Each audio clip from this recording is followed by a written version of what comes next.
How's it going, Nahida? I'm done with the parts that needed my involvement to complete. Although it's my first time working with the Akasha like this, its internal structure and operation procedures are easy for me to understand. Greater Lord Rukkhadevata's design is truly brilliant. Oh, also, this is for you. Huh? What's this little floaty thingy? It's a small device I put together just now. You can think of it as an upgraded Akasha terminal. You may not need it right now, but it should be helpful in certain situations. Wait! This thing has the same characteristics as Paimon! We're both small things that float! Oh, all the things that make Paimon special got copied! When Paimon appears with the Traveler from now on, people won't remember Paimon because she isn't unique anymore! It's alright, Paimon. It can't replace you. It's only a flying device, but you're the Traveler's irreplaceable friend. You're so good at comforting people, Nahida. If only the Traveler was as smart as you. I was simply telling you what I feel to be the truth. I wasn't trying to comfort you. Nahida, you're natural at this. What you just said made Paimon even happier. By the way, there's something I need to confess. Even though I'm the Archon and in control of myself again, I'm not very good at fighting. You may have heard that an Archon's power is derived from their people's faith. However, I'm not as well loved as Greater Lord Rukkhadevata. If we get into a situation where combat is our only option, I'll have to count on you, and I'll do my best to provide support. I'm glad I can rely on you. So the God of Wisdom isn't good at fighting? That actually sounds about right. I've located where the false god is. Time is of the essence, so let's skip to it.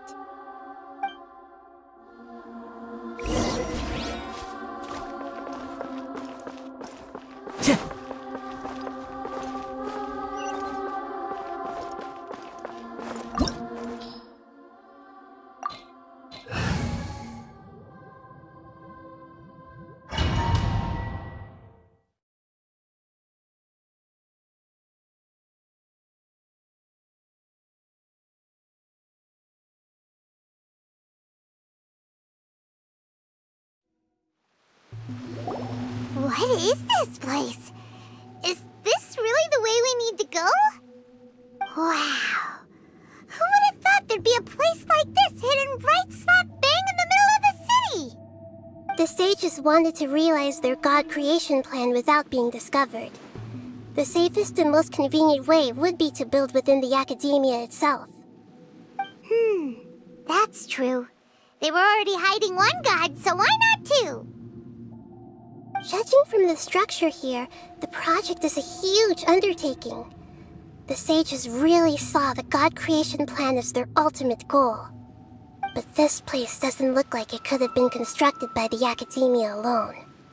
The Fatui under the Doctor sure didn't hold back. They provided a lot of technological support. Yeah, or else they wouldn't have been that generous. Is that it, though? I've always felt that this Doctor is different from the academia sages. He doesn't seem to share their sense of urgency.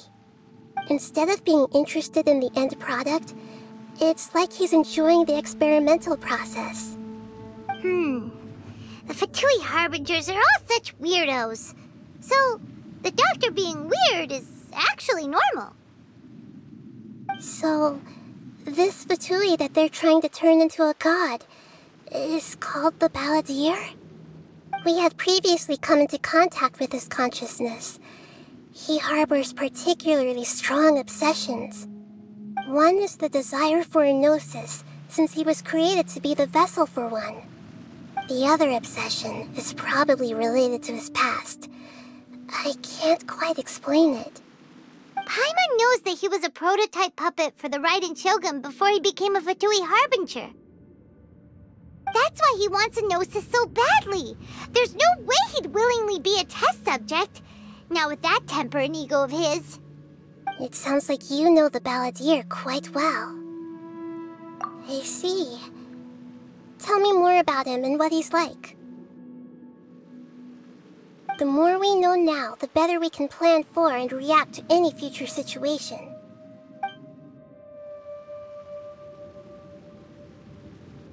Ah, I see. How fascinating. Alright, time to go.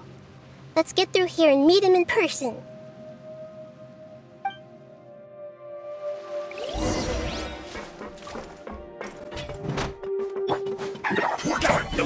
Stand back! Into it! Follow me! On my knight! I guess this is it.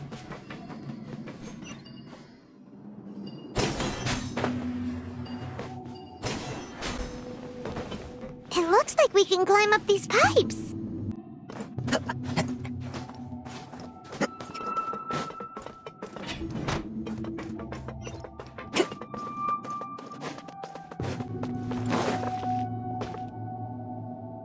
pattern on the ground seems all messed up. Let's go around and see if there's a way to fix it.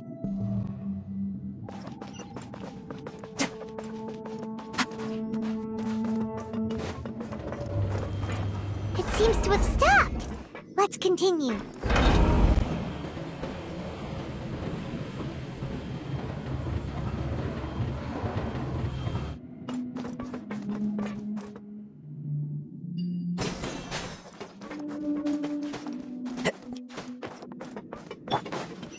Stabilize, let's begin. Scatter! Let's light it up!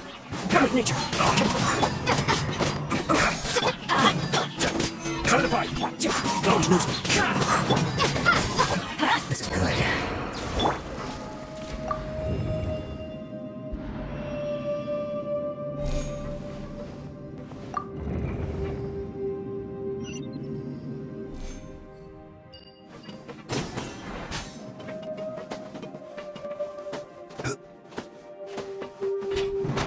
You'll get frostbite.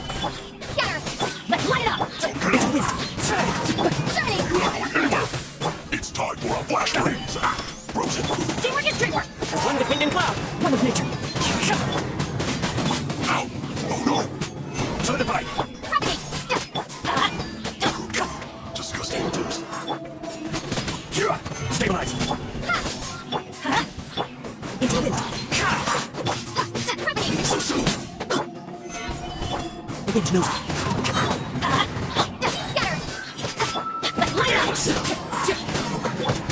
Solidify. Can't run from dead.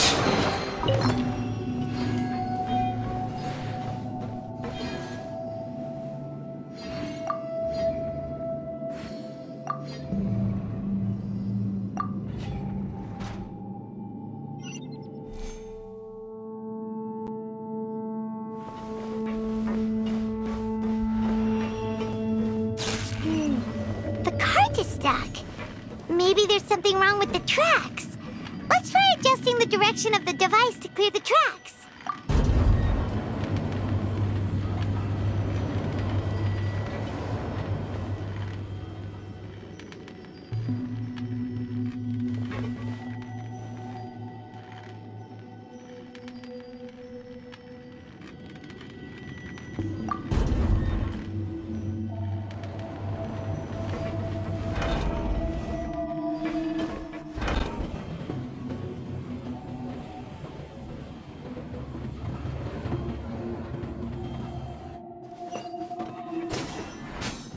I'll put you in. Let's move. Should be close. Stabilize.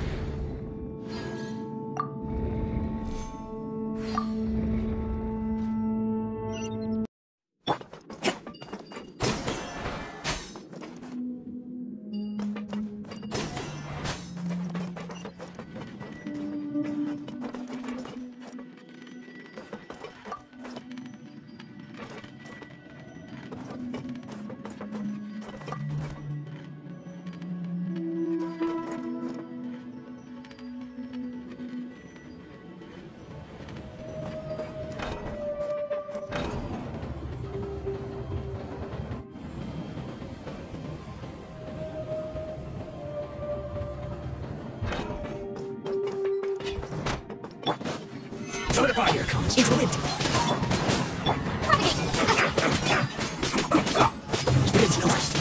Let's light it up! Stabilize. One with nature.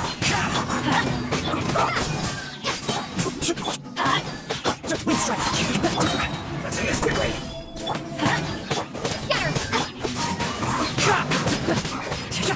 That's it. Come at me. I'm going in! Into wind. Glass high. Let's go! Through. Solidify. Begin to nose. Springboard! Shatter! One with nature.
Looking at its operational status, we must prepare for the worst.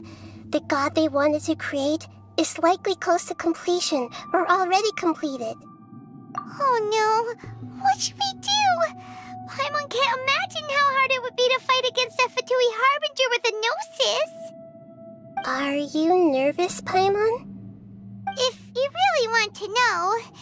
Of course Paimon's nervous! Aren't you too, Nahida? Yes, I am. This is probably the first time I faced with a calamity of this degree since my birth. I feel not just nervous, but curious as well. Curious? Curious about what? Curious about our fate. To me, everything we perceive in this world, everything we learn, and everything that happens to us is considered knowledge. And if it's a form of knowledge, then it can be understood. However, only fate is about that which has yet to occur, so it has always drawn my curiosity. So to me, fate is the ultimate knowledge. That's also why I love observing humans and all the things that happen to them. It all brings me great satisfaction. And now, at long last, I'm not just an observer anymore. I will personally experience my own fate with you by my side. Isn't this such a wonderfully exciting thing? Ah, so that's what you mean. Paimon thinks she understands what you're feeling. Agreed. Okay, let's continue on. I can sense his aura from here.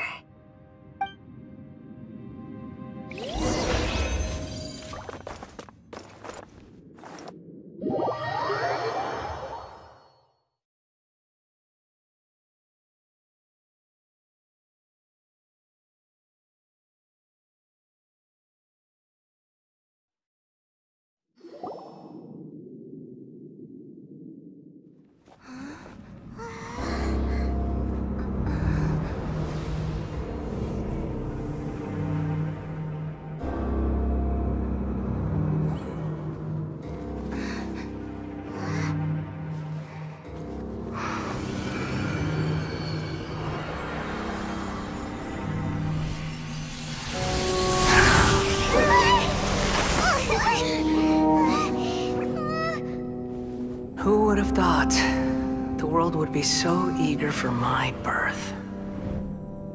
I remember you, Booer, the god of wisdom, and standing beside you, the traveler. Is he all-knowing and powerful now like Greater Lord Rukkhadevata? No, I can't feel the same kind of divinity I felt from the Greater Lord. It seems that the sages didn't get the chance to infuse the divine knowledge capsules into him. But even still, he has undoubtedly become a true god now. we're too late?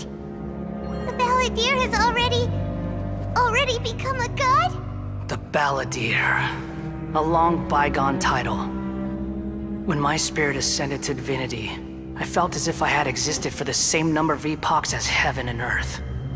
Looking back, the existence of what once called itself Kunikazushi appears infinitely small and ugly.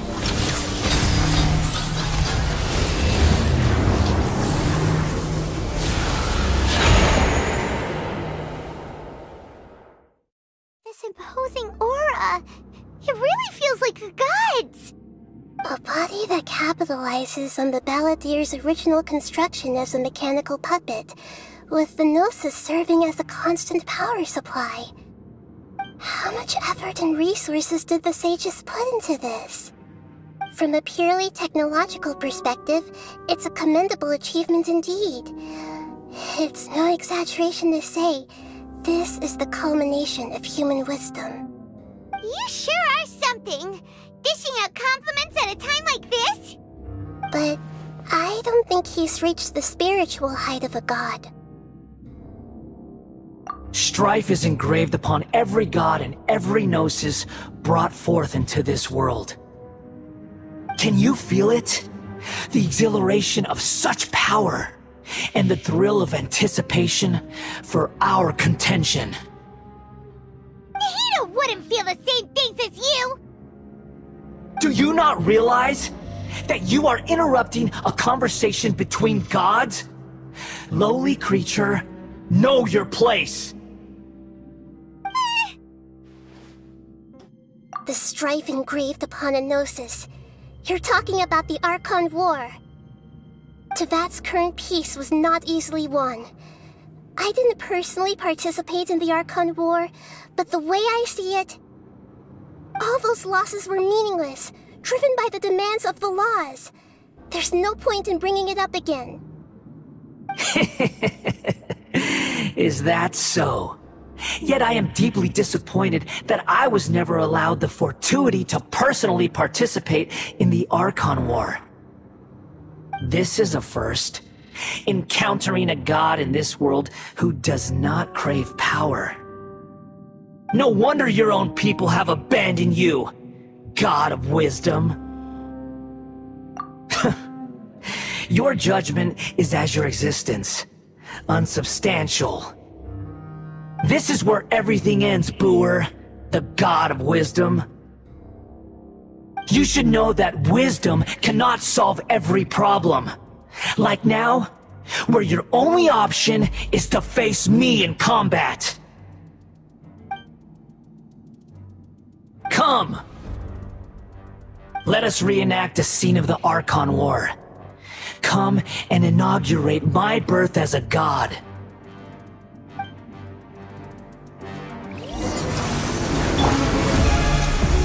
Stabilize! Propagate! Let's light it up! The wind knows me. Churn!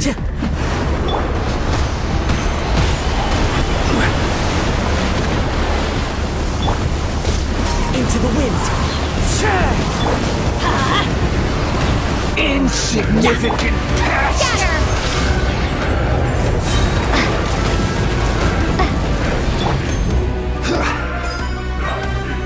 Solidify!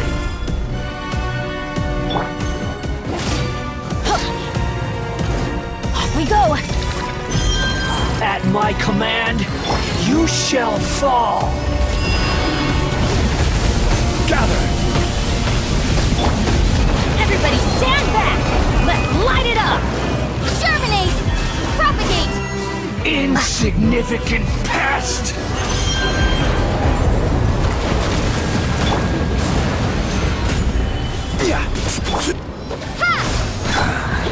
The wind knows me. Churn! Solidify! Scatter! My endless cycle begins!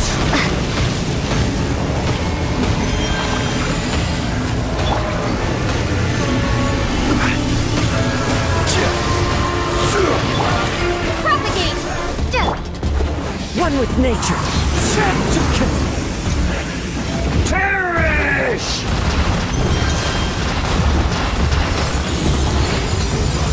Time to go! Churn! Gather!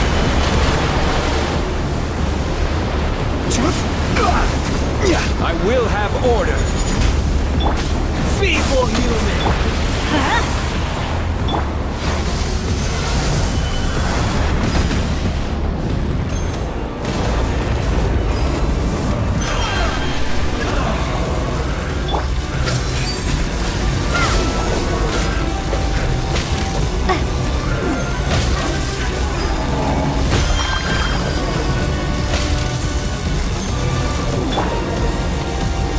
Stabilize!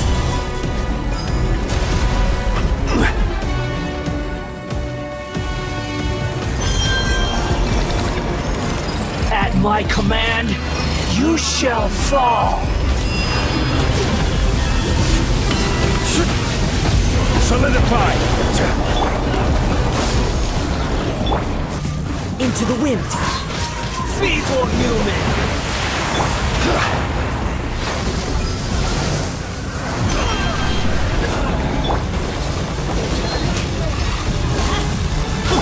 Propagate!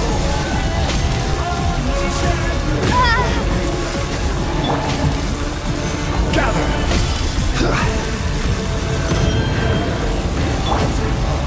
One with nature! Scatter! Perish! Solidify! My endless cycle Germinate! begins! Propagate!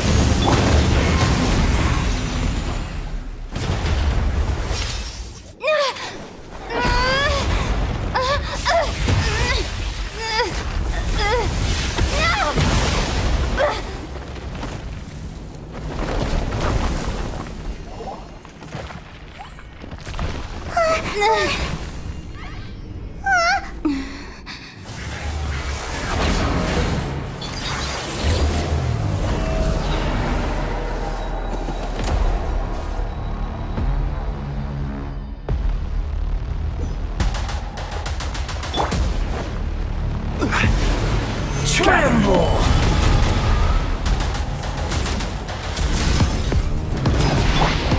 Burn to oblivion! The wind knows me. Kneel!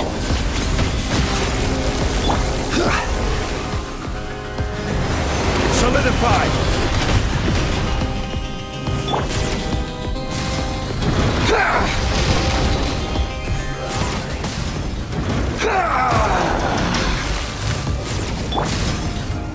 Stabilize! Let's light it up! Scatter! Into the wind! Time to go!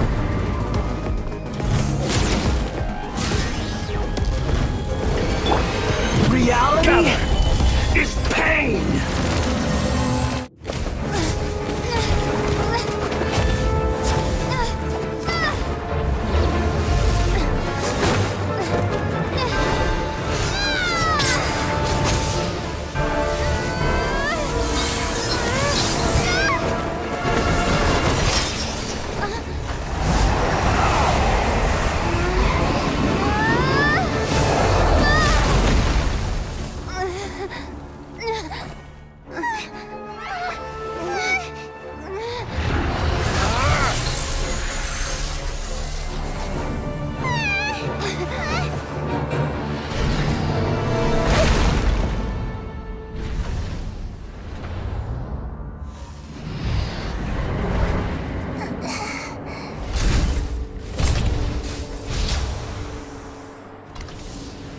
This is supposed to be a battle between gods, yet you choose to hide behind a mortal.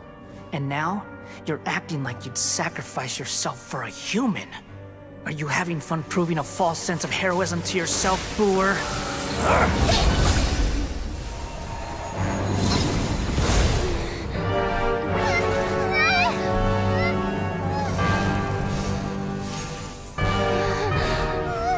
data collection is almost complete. Do you even know how many times you've tried to take my gnosis from me?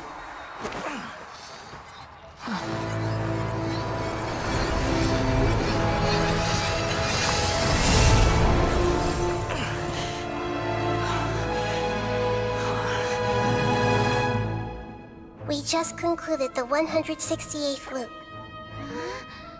Did you know that in the effort to create you, the people of Sumeru were forced to live through the exact same number of Sub-Zerus festivals and samsara cycles? The power of dreams. When did you use it on me?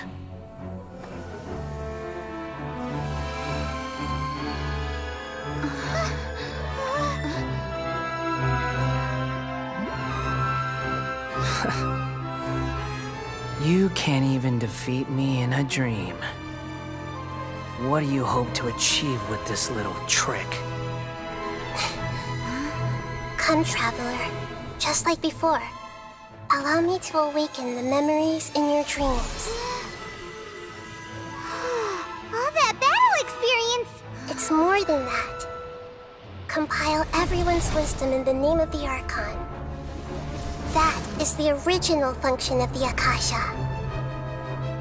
I've sent everything that happened just now to the people of Sumeru in the form of knowledge. I've asked them to help you find a way to defeat the false god.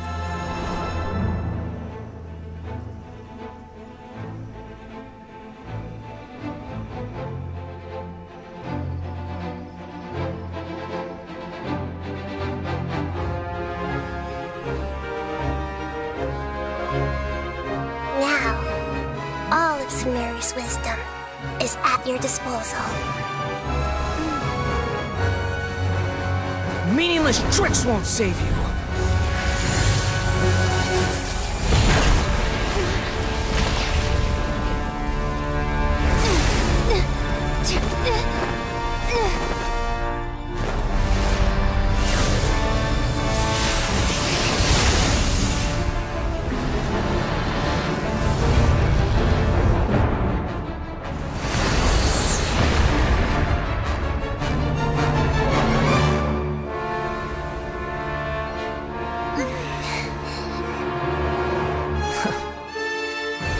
Are you done with your tricks? Can I finally take this as a real battle between gods?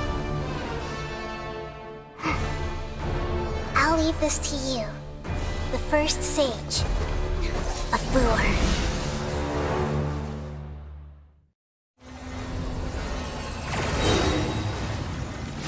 A thousand eons, mine to dominate! Solidify! Burn to oblivion! Everybody stand back! Make yourselves at home! Kneel! Spring forth! This is order. Stabilize.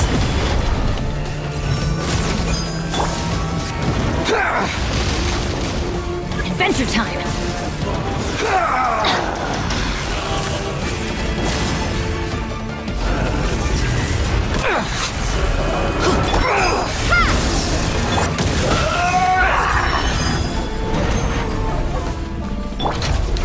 I see everything!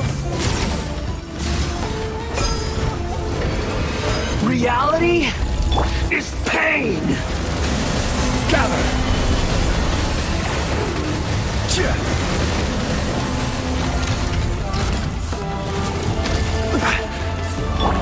Good riddance, cruel world.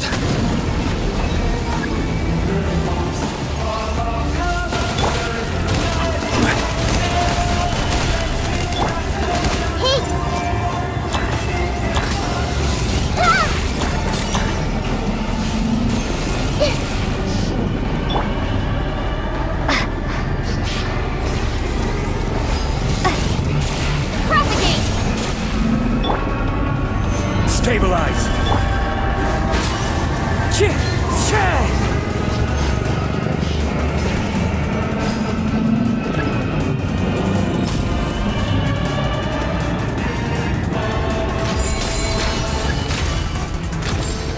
Our new god awakens!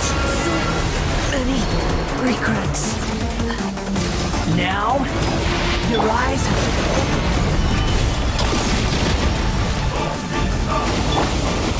I see everything.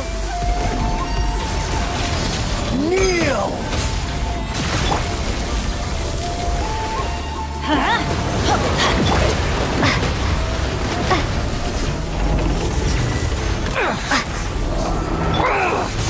Stabilize!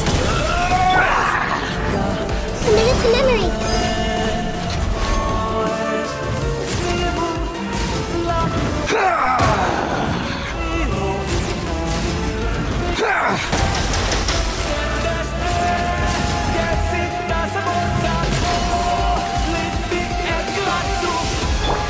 Reality is pain!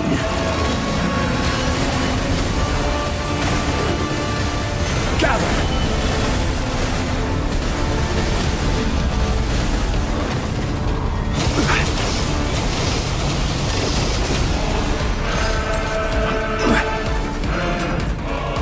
Solidify! Kneel!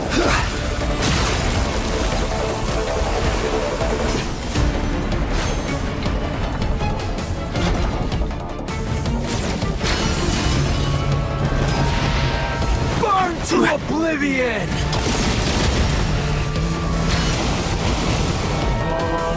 Stabilize! Tremble!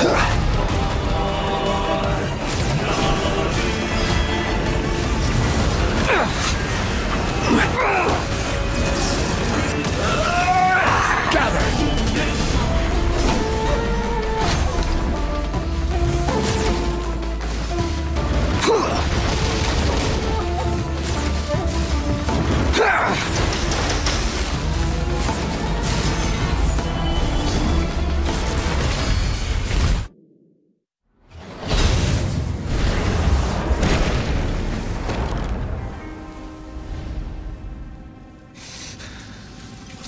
Humans.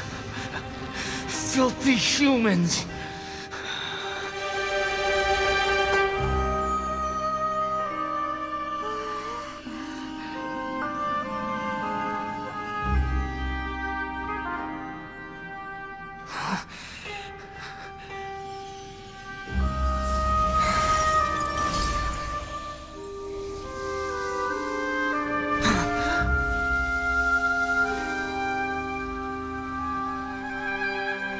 No!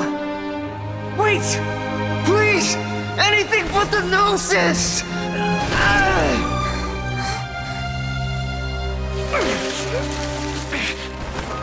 That's mine! Don't even try! I'll never go back!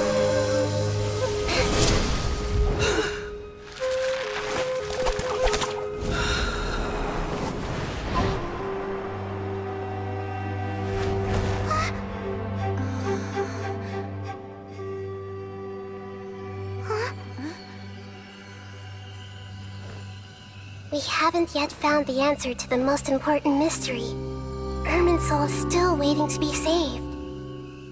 With the power of another Gnosis, we may now finally understand the last memory of Greater Lord Rukkhadevata.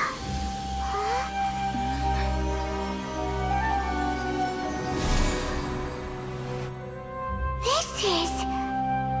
That's right. This is the last memory of my predecessor.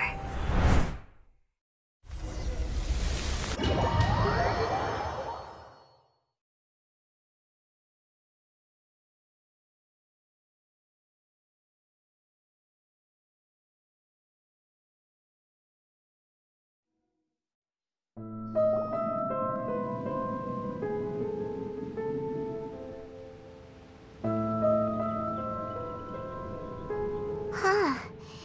This sure seems very different from what Paimon imagined. Shouldn't Irminsul be in this realm of consciousness? Yes, that is our destination. But I didn't expect the remaining consciousness of Greater Lord Rukkhadevata to be as polluted as this.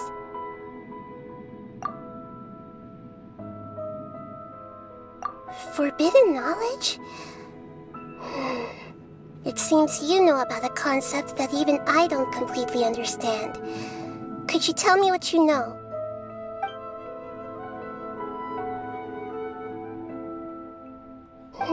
Your inference seems logical enough. Forbidden knowledge once polluted the desert thousands of years ago, but was successfully repelled thanks to King Deshret's self-sacrifice, and Greater Lord Rukkhadevata nearly exhausting her power. Then, a second instance of forbidden knowledge pollution occurred during the Conria Cataclysm 500 years ago. But I'm afraid it is much more serious this time, with Irminsul itself already in danger. So, if we're in the remaining consciousness of Greater Lord Rukkhadevata, and it's also been affected by forbidden knowledge pollution, then does that mean, in order to save us, Greater Lord Rukkhadevata? Yes. It's very possible that she sacrificed her life in the fight against forbidden knowledge. She didn't completely eradicate forbidden knowledge, but if it weren't for her actions, the pollution would have been far more rampant over these past 500 years. The way that everyone, including me, has forgotten everything about forbidden knowledge may very well be due to her restoration of Irminsul. Aww. Do you feel sad, Nahida? I'm just sharing her pain. The pollution of her consciousness here is severe. There is madness, chaos, and pain all around us. Did she fight to resist the forbidden knowledge pollution in such terrible conditions, all the way up to her last breath? She even used her last remnant of lucid consciousness to leave a clue for us to follow. Yes, her words were distorted by forbidden knowledge, so that's all we could hear. But now, we have a chance to find the answer to this mystery. We can cross the polluted consciousness until we found the right path to meet with her lucid consciousness. And then, we'll let Greater Lord Rukkhadevata tell us the truth in person. Each of us need to be mindful of the state of our own consciousness while we are here. Even with the Gnosis' protection, we must always keep a clear mind. Otherwise, we could go mad at any moment. That's so scary. Don't worry. It should be easy enough for you to keep that mind of yours clear, Paimon. Let's go.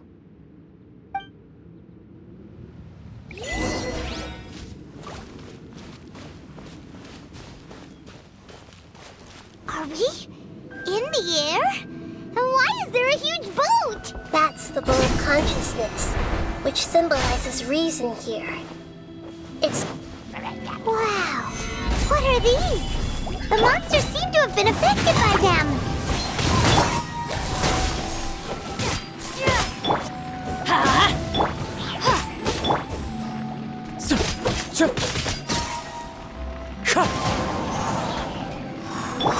Let's light it up! Propagate! Into the wind!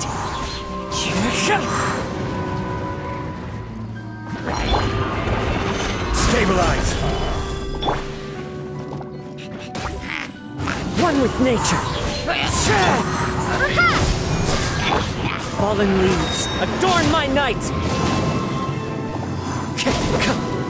Wind Strider! Propagate! Solidify! Into the wind!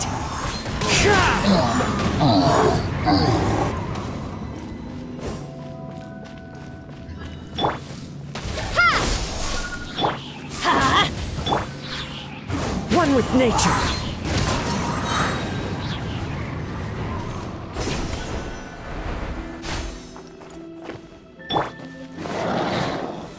Stabilize! Teamwork is dreamwork! Clouds hide, the birds call! Into the wind! I will have order! Propagate! One with nature! Spring forth! Ha! Let's light it up! the wind.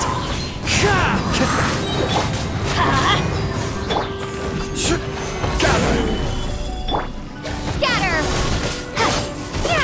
Let's light it up! Fallen leaves, adorn my night!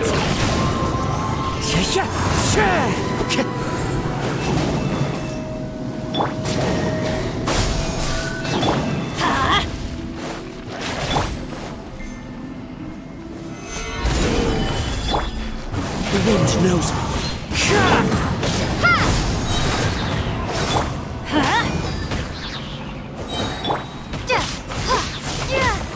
Look!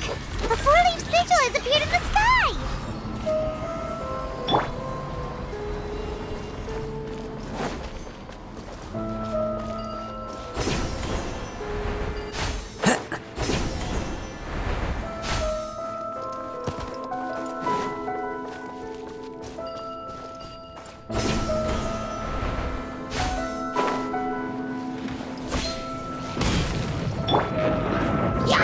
Solidify!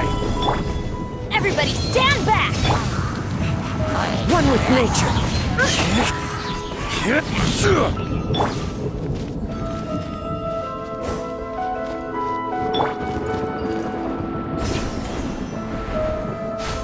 Follow the wind.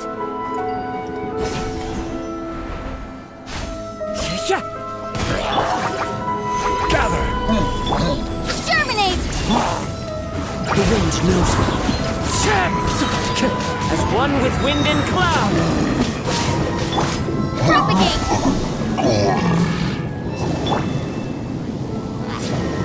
Stabilize! Into the wind.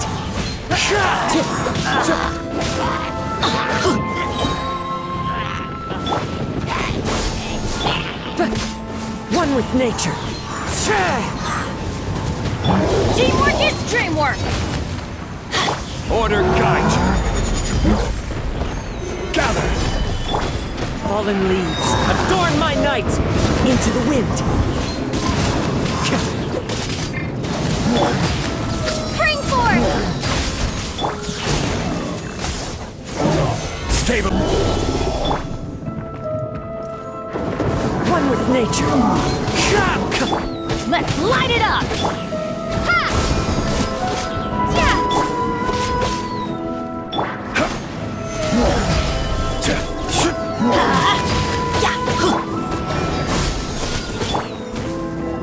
Into the wind.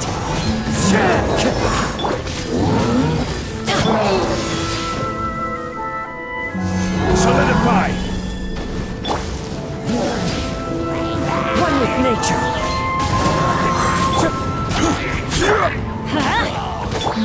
Scatter! Into the wind. Let's light it up! I'm going in!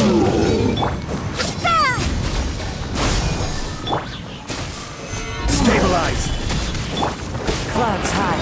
The birds. To control the boat of consciousness, we need to find the helm first.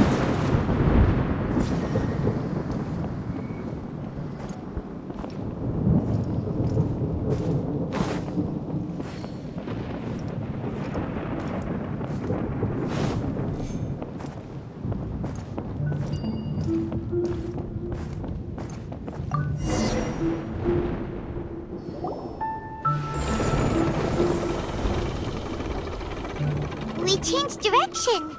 Are we still going the right way, Nahida? Judging from the current route, the boat of consciousness will soon take us out of here.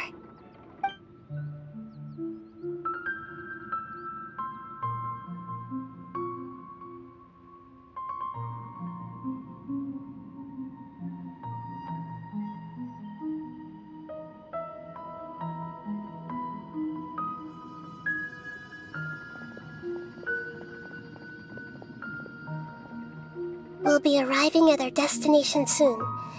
How are you feeling? Are your minds still intact? Huh? But everything's been completely normal for Paimon. Hopefully there won't be any more interruptions. This time, we should be able to meet Greater Lord Rukkhadevata. Are you saying you've never met Greater Lord Rukkhadevata before? No. It seems that my birth and her death took place at the same time. Otherwise, I think she would have given me a little more guidance, and I could have done a better job. Hey, you've done a great job, Nahida. Let's get out of this creepy place and go meet her.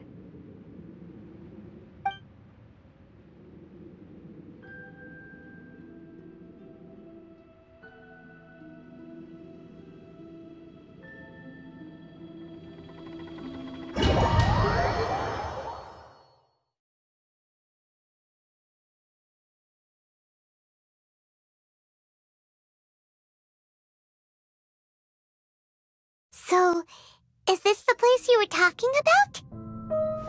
The base of Irminsul?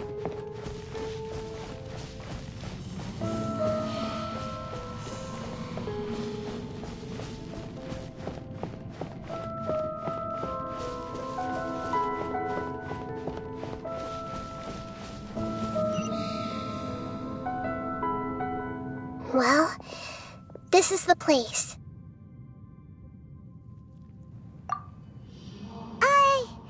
We're here to find Greater Lord Rukkhadevata, right? But the one standing over there is... Is that... me? She looks exactly like me. Are you Greater Lord Rukkhadevata? Yes, that's me. Are you surprised by my appearance? Irminsul and the surrounding lands have been reproduced here as they were years ago. But this is just a realm of consciousness. We are manifestations of the same nature. Hence why we would appear exactly the same. We're of the same nature? Why? Because you are me, and I am you. You are me in the new samsara. The new samsara? As Greater Lord Rukkhadevata, I'm the avatar of Irminsul, and you are the purest branch snapped from Irminsul. Imagine it this way. Even if a tree dies, its branches will eventually take root and grow, continuing the tree's life in another form. I'm merely the remaining consciousness of Greater Lord Rukkhadevata. The real me has presumably died a long time ago.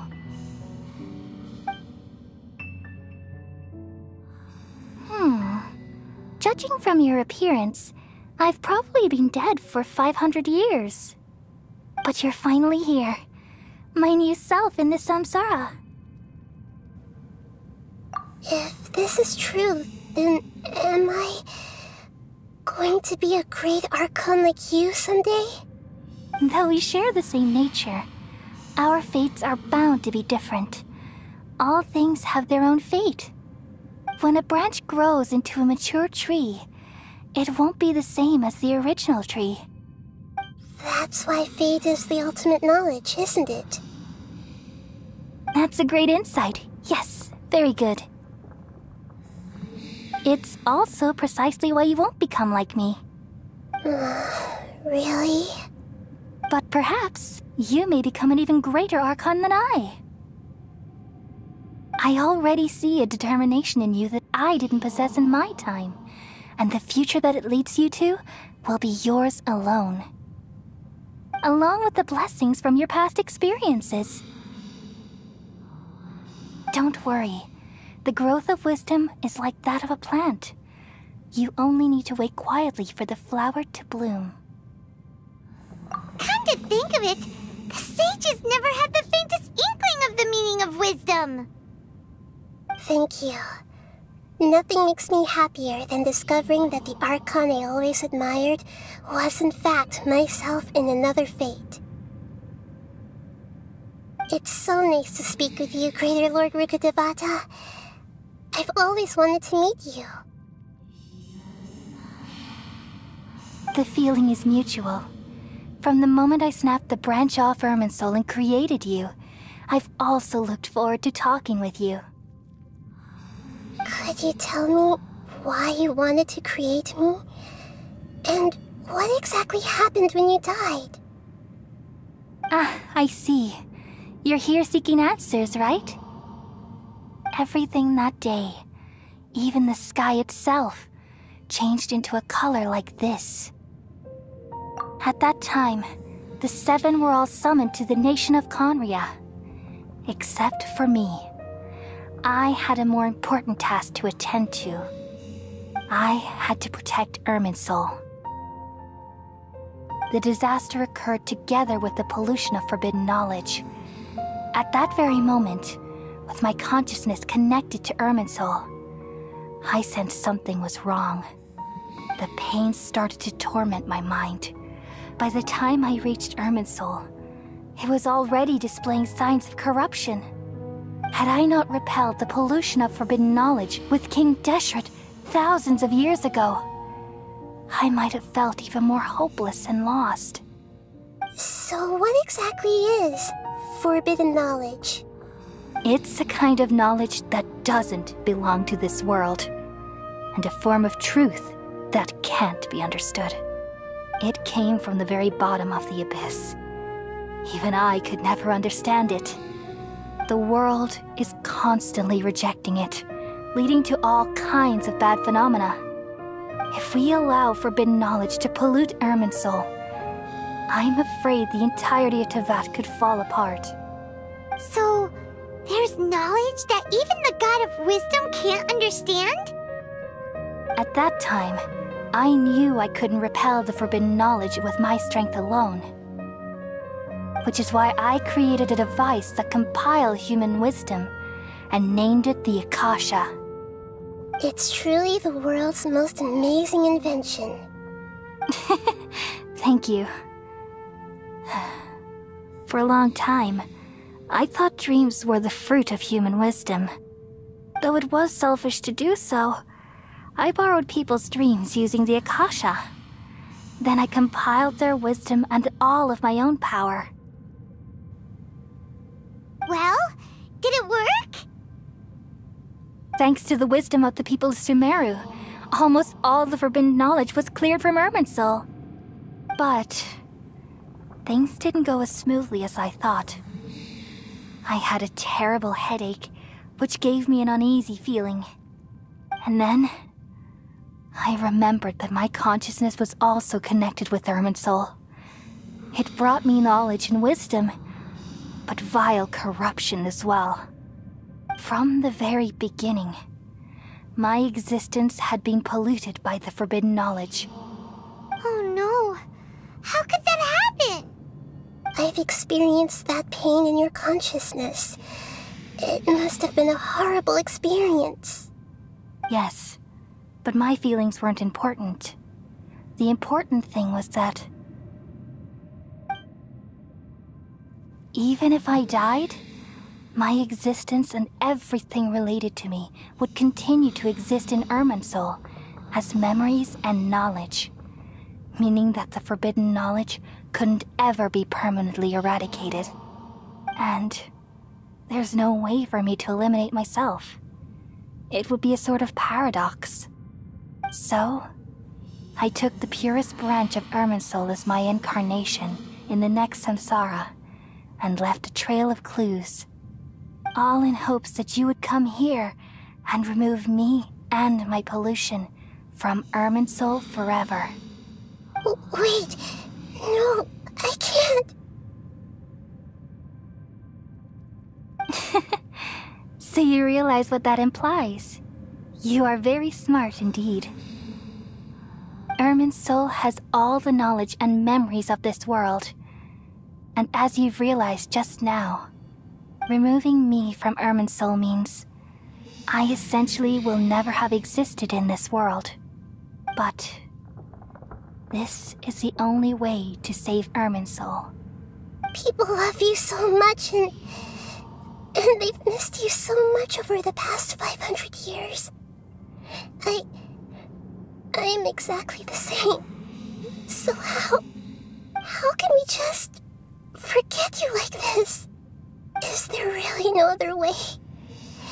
There must be something else I can do.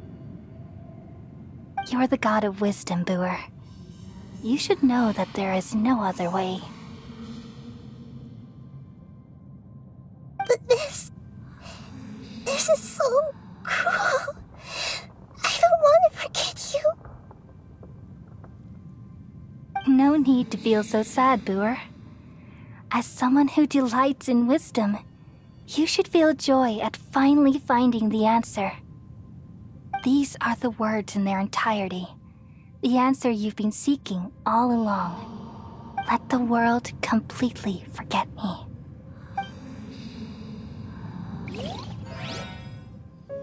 We all nestle under the great tree of wisdom, peering out to perceive the world. From the earth and from the rain, we perceive its wonders, until we become a white bird to perch atop a branch, and finally snap off the most important leaf. Once upon a time, I alone dreamed in this world. In my dreams, everybody would also dream after they fell asleep. Wild and wonderful thoughts would emerge from their minds. Some tumbled to the ground, and others floated to the sky, connecting all things in the world into one dazzling net.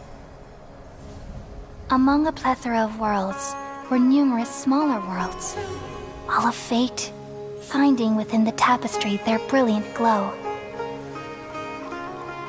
I gradually understood that these indescribable and constantly changing things are the most profound things in the world. Only they can completely repel the madness. Only dreams can awaken consciousness from the deepest darkness.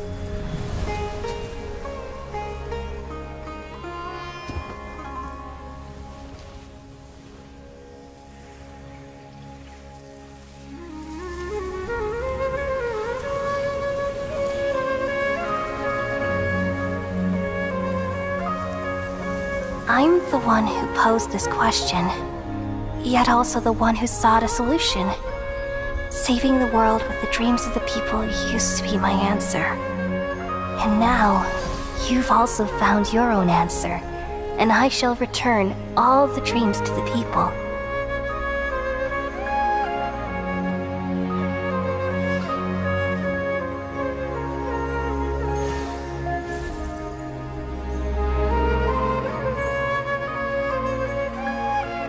Goodbye, people of Sumeru. May you be blessed tonight with the sweetest of dreams.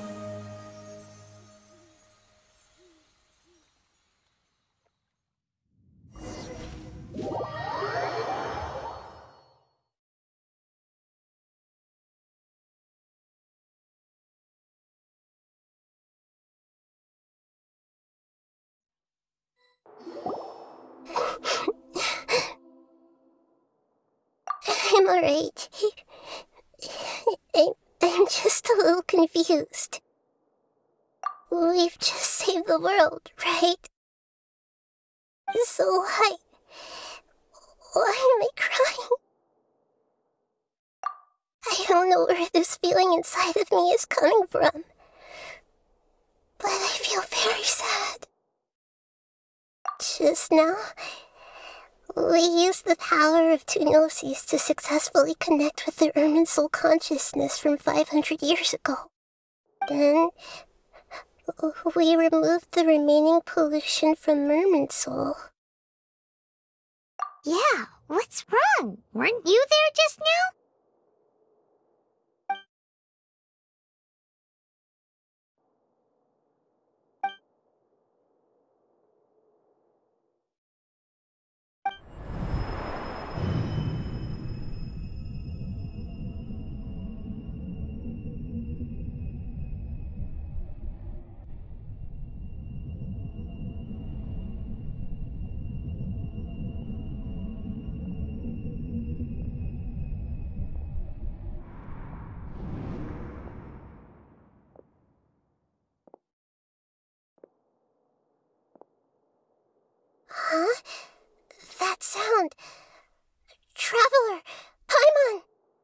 I've been waiting here far too long.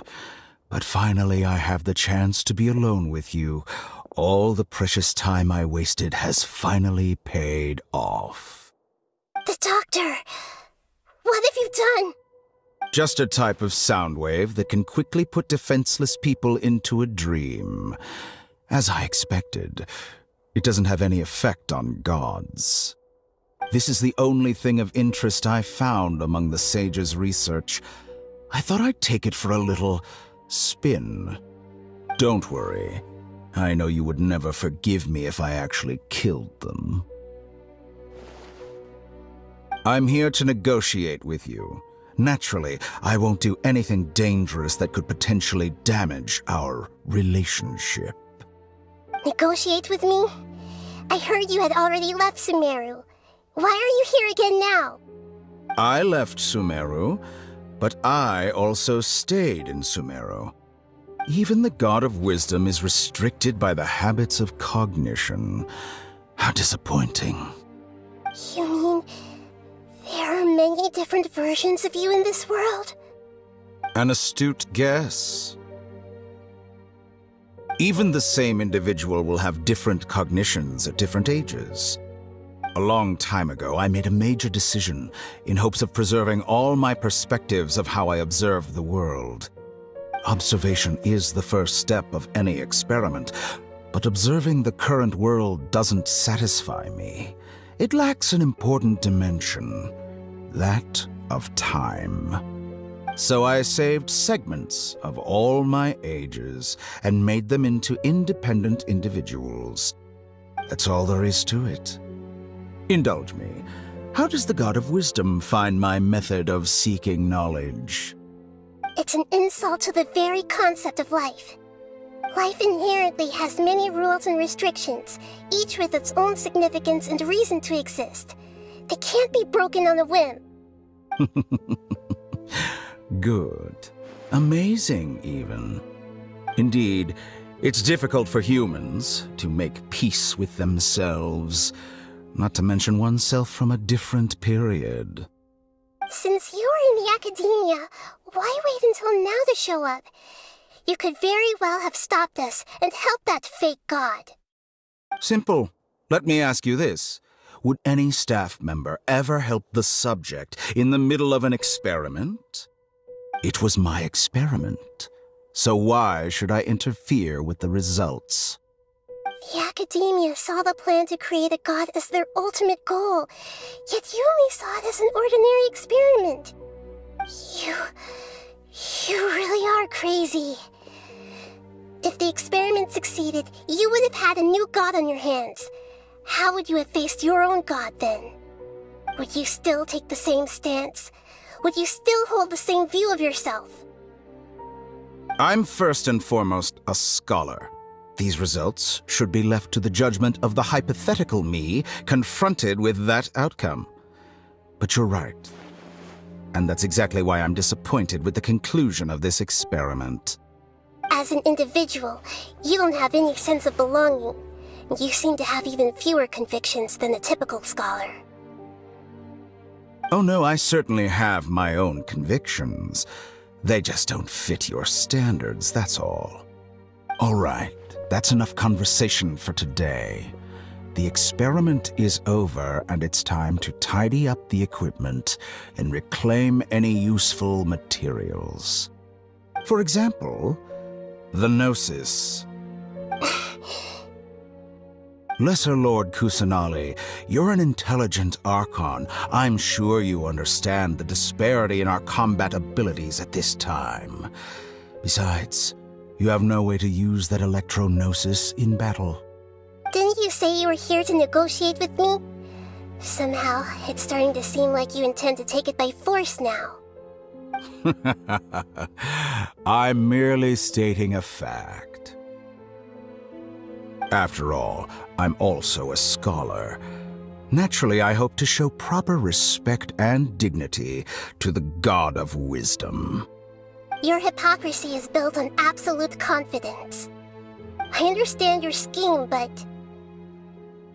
what if I were to destroy the Gnosis now and awaken the heavenly principles?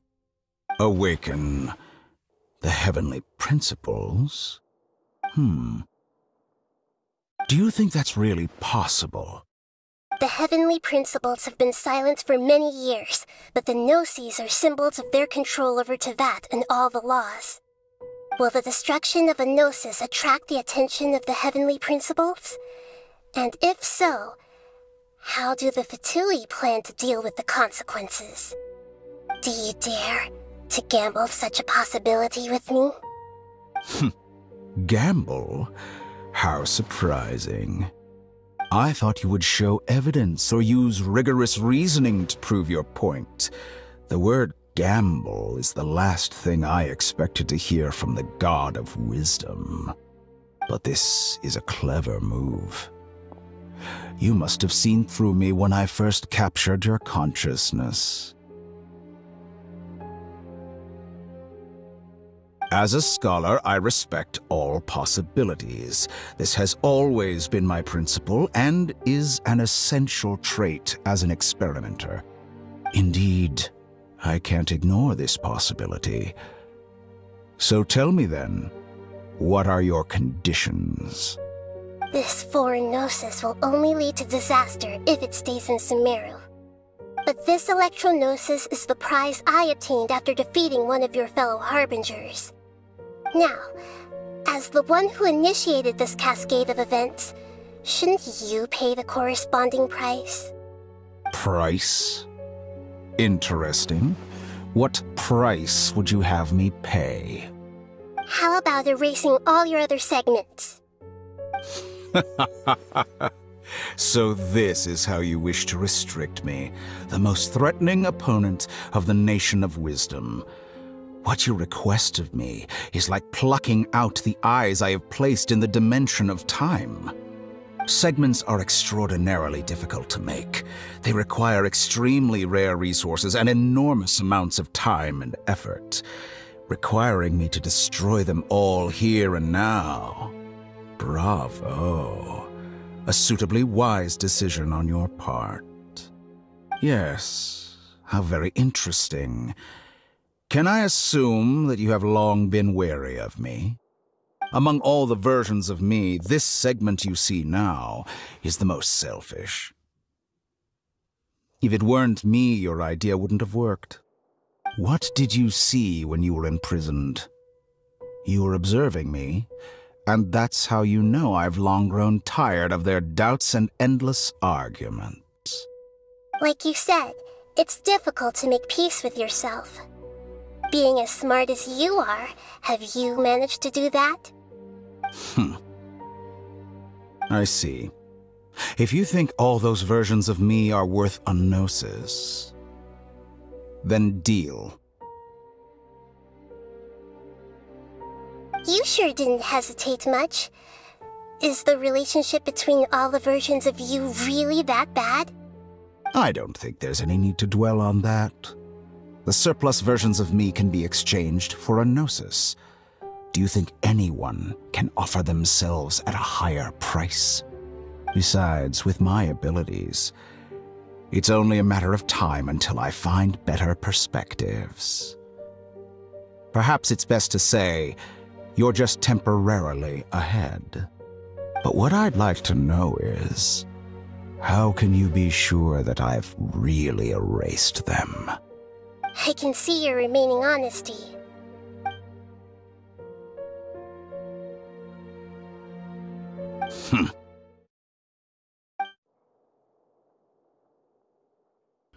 What a ridiculous decision! Sheer You can't be foolishness. serious! How could I have been so short-sighted. You think this is the end? yourself. Wait, I'll have Please revenge. wait. You'll make Good this moment riddance. count? You will regret this! Well, have you confirmed that it's complete? Here, take it. The future of Sumeru City will be in my hands alone. I will shut down the Akasha and let curiosity and the thirst for knowledge drive the realm of academics once again. There won't be any further gaps for you to exploit. It truly pains me that my academic achievements have never been appreciated in my homeland. Of course, I have no interest in being rejected by this city for a third time. Another chess piece. And where is your dendronosis? Don't be greedy, Harbinger of Snezhnaya. No, this is a different transaction. If you intend to turn off the Akasha anyway, then there's no further use for the Gnosis of Sumeru, is there? Besides, isn't it the Archon's duty to deliver what's desired of the Seeker? Oh, judging from your expression, you don't seem to find the idea very agreeable. Then let's think of it this way. Since you're the god of wisdom, how about I exchange some knowledge with you? People exchanging knowledge with the god of wisdom is the stuff of legends. Yet here you wish to exchange knowledge for the god of wisdom's property. Arrogant as that is, it has piqued my interest. Let me ask you, have you in all your mighty knowledge ever heard the rumor that the skies of Tevat are fake? Huh? That's the secret hidden by Irminsul concerning the truth of this world. Once I finish telling you about this, it will be time for me to say goodbye. With negotiations, we've all gotten what we wanted. I'm very glad I got to meet you like this. Your arrogance may know no bounds, and convictions may mean nothing to you. But I'll still listen to what you have to say.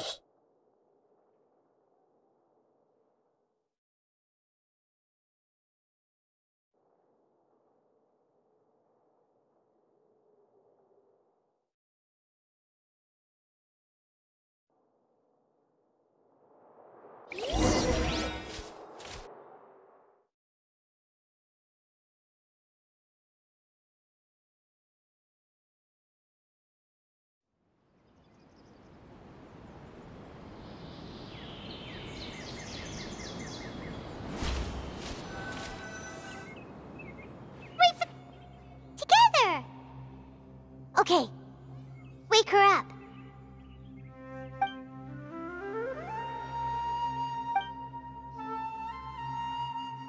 Are you awake? Kali says it's time for breakfast. Come on, get up! Good morning! How are you feeling today? Good to hear. It looks like we've recovered pretty well. Not even Tainari could stop us from going out now, right?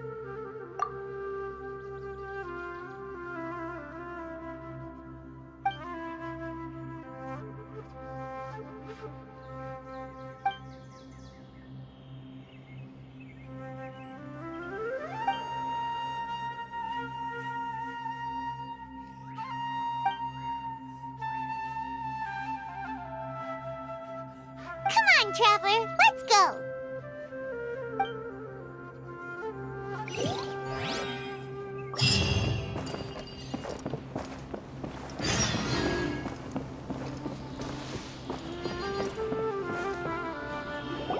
Good morning.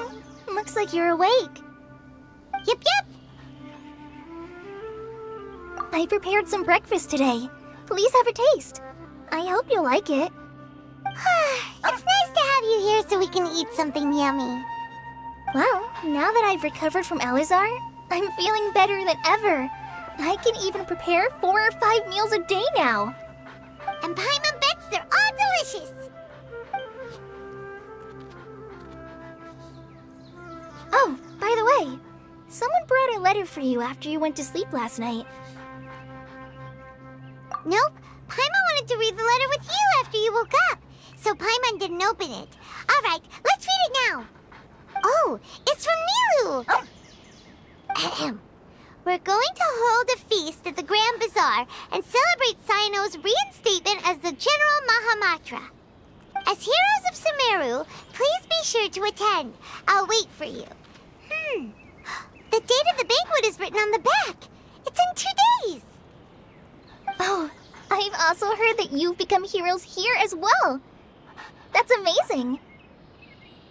Sometimes I'm really envious of strong and confident people like you. Oh, you're embarrassing me. Anyway, let's go to the Grand Bazaar to have a look. Oh, before you leave, be sure to inform Master Tainari.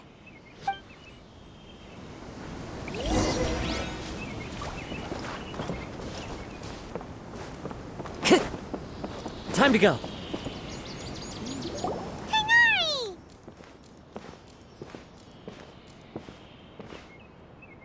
Good morning. How do you feel today? We feel much better. How about you? I'm recovering well. Thanks for asking. But from the looks of it, you seem to be already busy with work again. It's fine. I'm not that busy, really. The Elazar patients have recovered, as well as Hypatia. For now, I only need to tend to my Forest Watcher duties. It seems once Irminsul started getting better, everything else started to recover too. Yes, but there are still some residual effects. The withering is one example. Though it won't spread anymore, the existing zones won't just disappear. We forest rangers will still need to do the work. By the way, we have some good news. Sino got his position back. This news is hardly new. He had already mentioned it to me before. Huh? You mean he was already here? Why didn't he come to say hi to us? He visited once, but he was afraid of disturbing you while you were resting. He just asked me a few questions and left. Then you probably already know all about the celebration feast. Celebration feast? No, I haven't heard anything about that. Huh? But didn't Nilu say in her letter that they would celebrate Sino? He didn't tell you? Perhaps, or alternatively, he doesn't know about it either. Come to think of it, Sino doesn't seem like the type who'd enjoy a celebration feast. You and Kale are both Sino's close friends. Why don't you come to the feast with us? Kale has taken over some of my tasks these days. I don't think she'll have time for it. Not to mention me. You see, some VIPs have come to the forest recently. Huh? VIPs? Very important Paimons? Well, technically speaking, they are former VIPs. The sages involved in recent incidents have begun their training in the Avidya forest, and the people they had previously imprisoned have all been released. Huh? Yes, he's a little weak, but he isn't injured and his condition is stable. Lesser Lord Kusanali, in her boundless mercy, has decided to spare Azar and the other wrongdoers. Supposedly, they were ashamed of their shallow ideologies and have decided to dedicate the rest of their lives to cultivating wisdom in the Avidya forest. When they learned that Lesser Lord Kusanali had defeated the Balladeer and saved Irminsul, they were shocked at first, but also became happy, feeling that the sacred light guiding them on the path of discovering wisdom had begun to shine once again. As a result, work has increased for the forest rangers. That sounds really exhausting. There's nothing we can do, really. But that's another topic. Back to the matter at hand. Are you two planning to head out? Ah, right! We're here to request permission to head out. Would that be okay? You've recovered well. You may go, but be careful. Yay! Will do!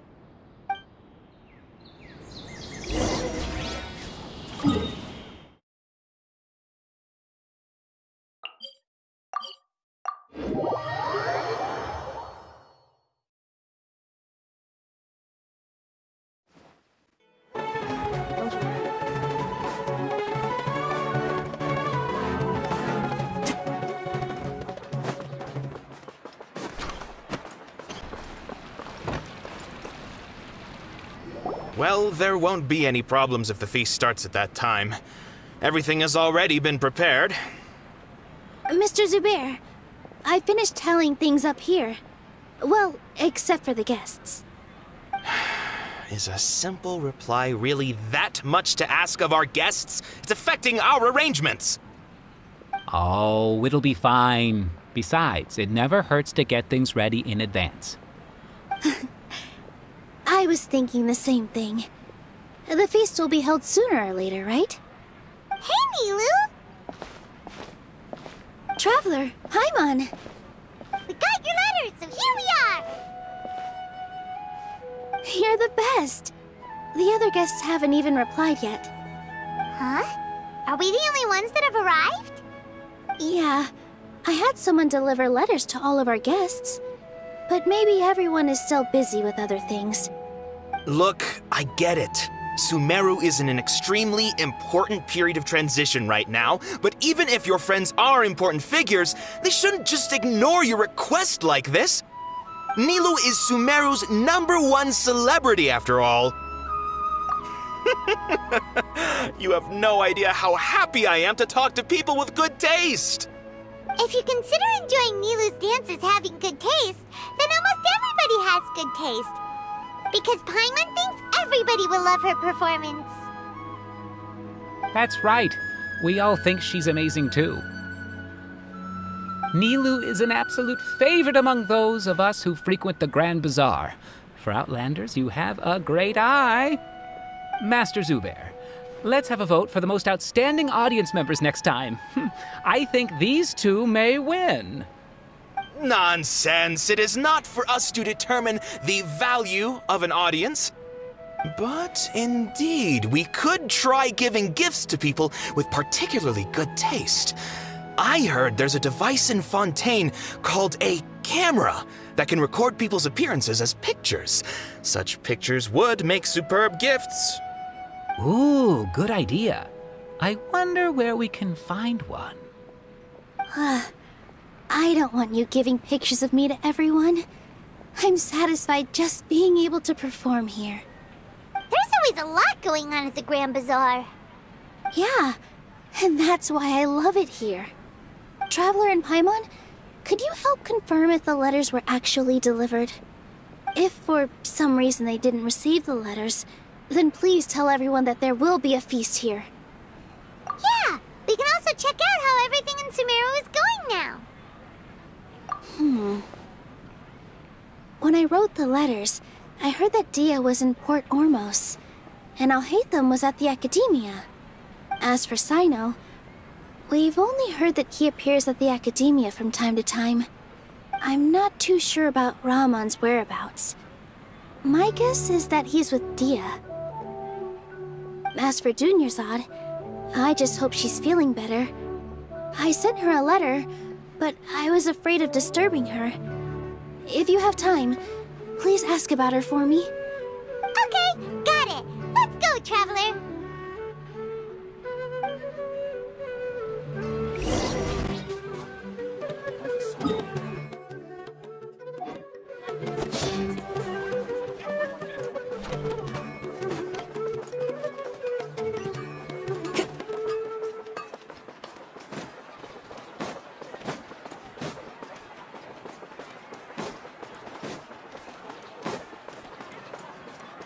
Time to go.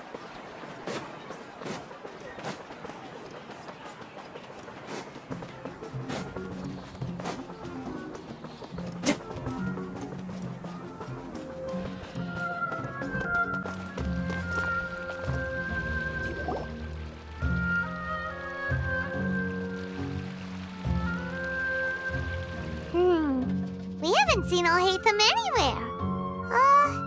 Let's ask that person over there.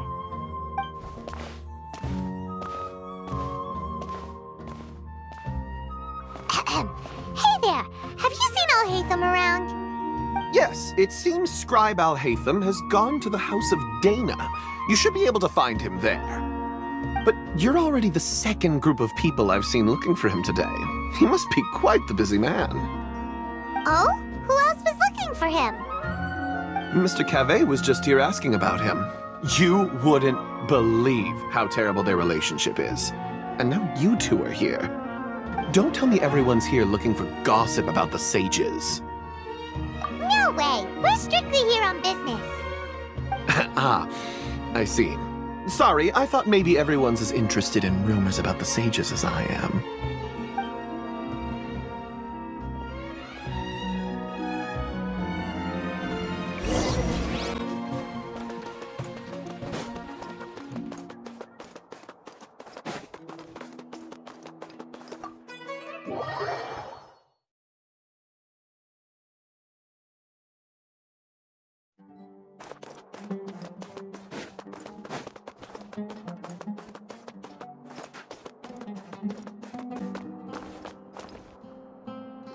Alhaitham should be around here somewhere, right? Oh, he's over there! But it looks like he might not have time for us. Just put down that worthless book and tell me what happened in the academia. This is not just some worthless book. Do you have any idea how difficult it is to find a physical book like this in Sumeru? It doesn't matter. It's probably just another thing that you used your authority to get your hands on anyway. Just put it aside. Listen, I came back today only to hear that the sages have disappeared. Oh, you sound surprised. I thought you would already know the inside story. Would I be here asking you if I knew? You're the scribe, not me. So just tell me what you know already. Well, I almost became a sage. Huh? Oh, don't sound too surprised now. You're the renowned Kaveh, light of the Ksharawar. Besides, as a master builder and craftsman, chances are you'll be appointed as a sage too. Why do I feel like you don't really mean it? Huh. What makes you say that? Why would you question my heartfelt sincerity? Maybe it's because you've never said anything good about me before. Yeah, well, I share a similar sentiment, and anyone who knows you as well as I do would surely do the same. Oh, you... See? This is why I hate discussing anything with you. Your ridiculous and arrogant attitude always gets in the way. It seems that you really can't stand my personality. Ha! What was your first clue? Well, then you might as well move out of my house. Are you threatening me? Stooping to a new low, I see. Ugh, and don't change the subject. You, a sage? What a joke. The academia might as well just close tomorrow. Are they having a fight? Forget what's going on with the academia. Haven't you been busy with your construction project? Tell me, when are you going to build yourself a mansion? Don't get me started. I get angry just thinking about it. So, what great building did our master architect work on this time? Like I need to tell you. Keep your nose out of my business. No, I think we deserve to know. Where were you when Sumeru needed you most? I was in the desert for a large project, but considering Haravatat's utter ignorance of architectural and aesthetic matters, you probably wouldn't understand. Oh, which is truly unfortunate. I can only pity the man who doesn't understand the first thing about beauty and romance. Unlike a true... Hold on, wait a second. What do you mean by when Sumeru needed me most? Well, while you were out fiddling around in the desert, many people came together to save Sumeru from a crisis. Ha! And you think I'd believe that? Look, all you really need to know is that Azar and all his accomplices have all been overthrown. Huh? What nonsense are you talking about? It's no skin off my nose if you don't believe me. It's not like my Archon was the one trying to apply for funding from the Grand Sage. Yours, though, on the other hand... You know what? I'll ask around. I'm sure someone knows what's going on here. You're dead if I find out you're lying to me.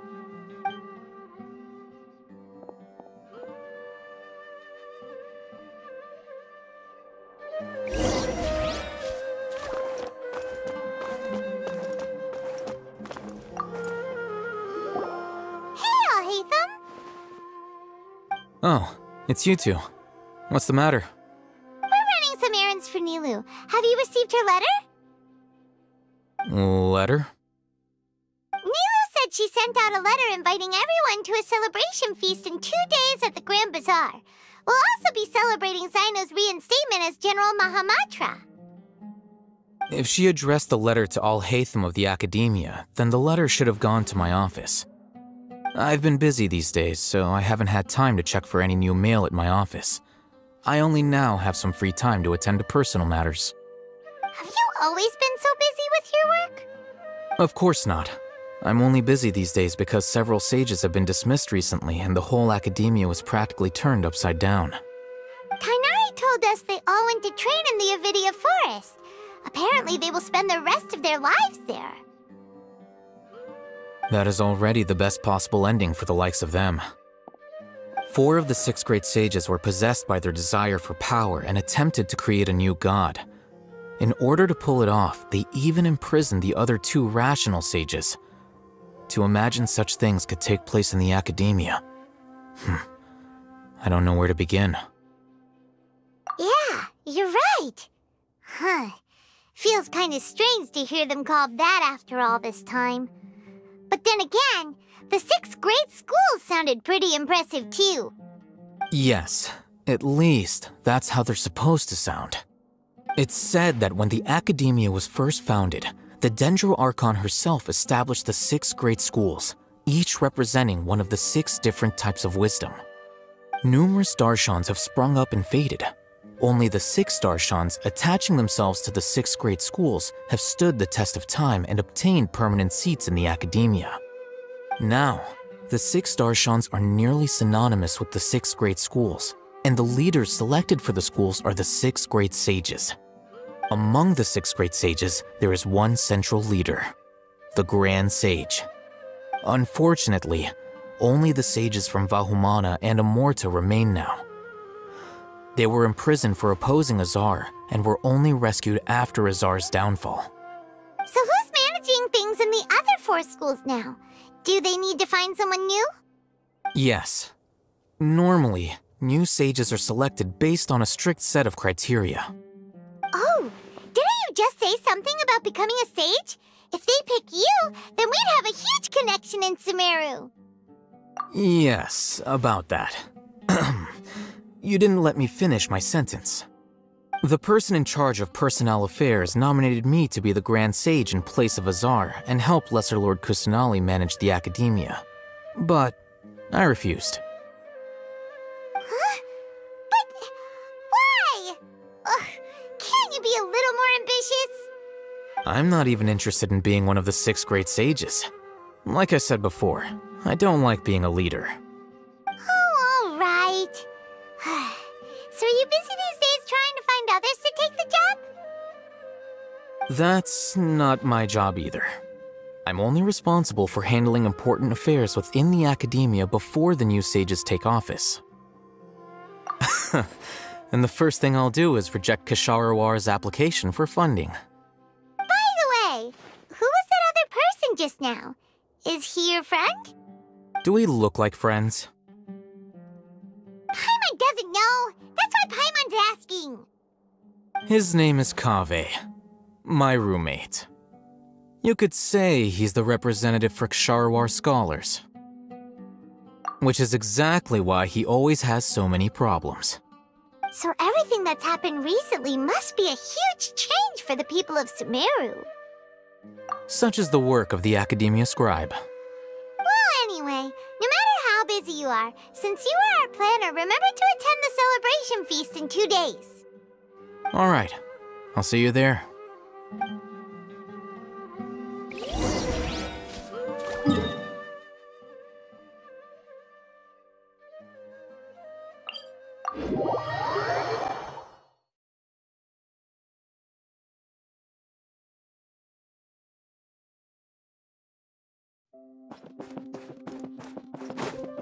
Time to go.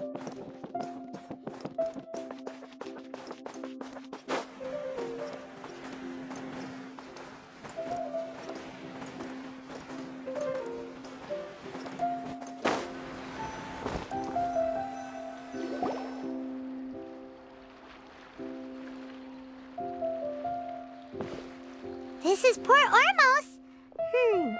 Now where could Is that Paimon I hear? Huh? Oh, it's been a while. How are you doing? Dunyarzad! It's been so long since we've seen you! I'm doing well. I can go as far as saying I have never been happier in my entire life. I don't know if you've heard, but Alazar has completely disappeared, and all the patients have recovered. You kidding?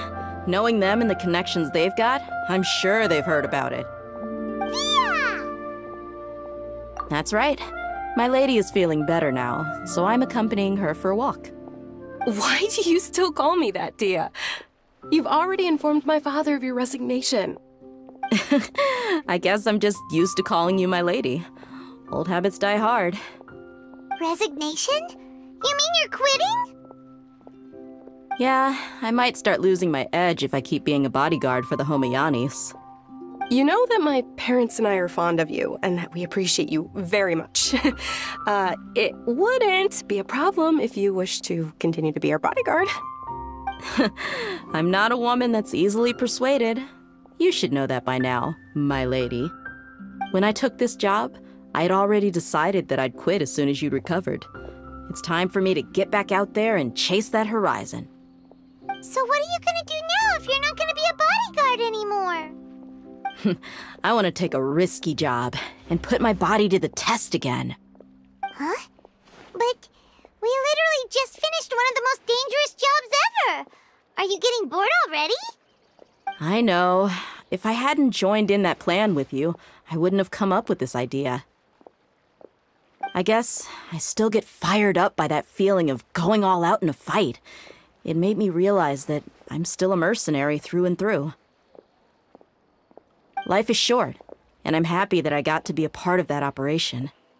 But the whole thing also made me realize that there are still many problems in Sumeru, and as a desert dweller, I'm still not completely ready to settle down on this side of the wall. Well, I remember a friend had someone bring you a message. You mean I'll hate them? I didn't expect him to still remember that. I thought he was joking. We just came from talking with Alhaitham at the Academia. Did he tell you that he suggested that I come work at the Academia? What?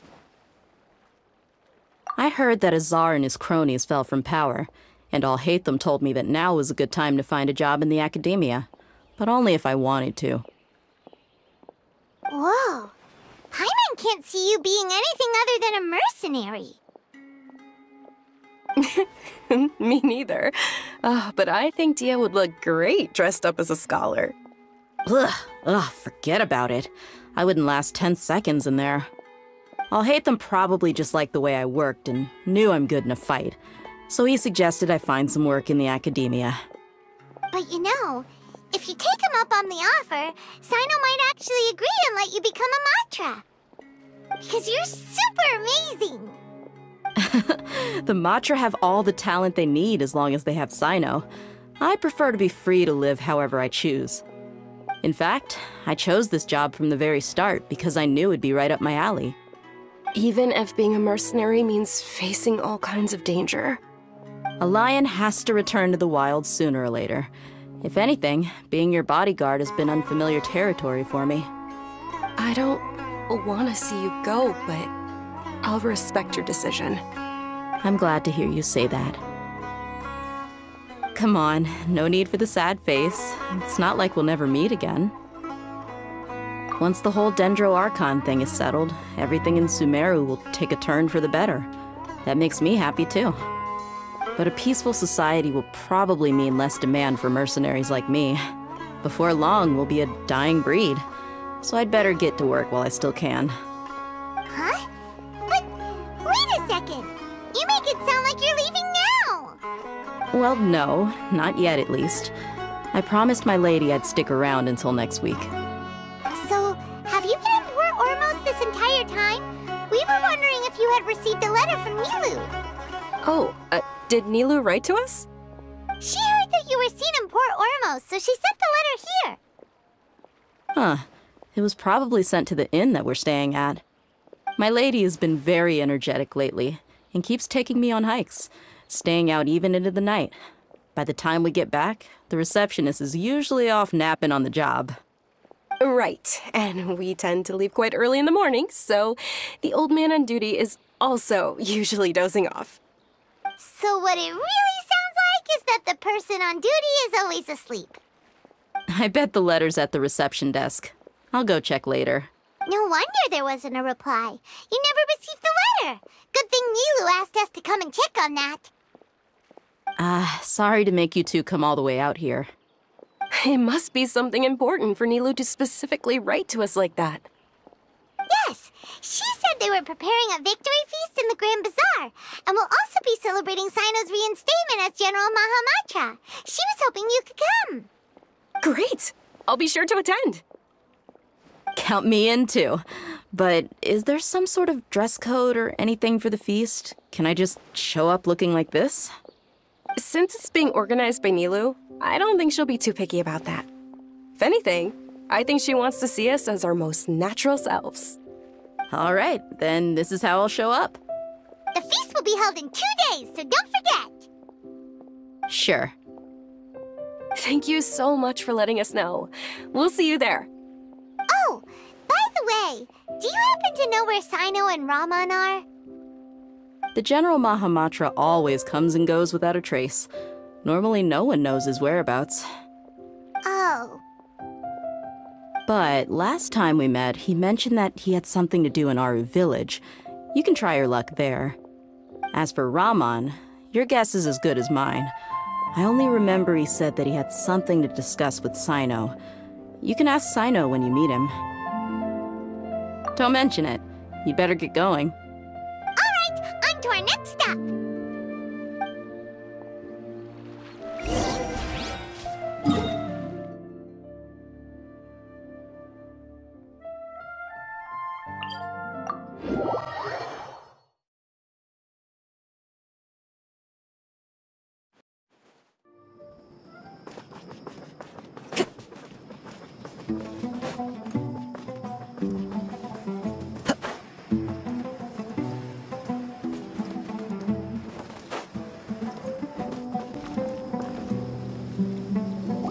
It's been a while since we last visited Aru Village.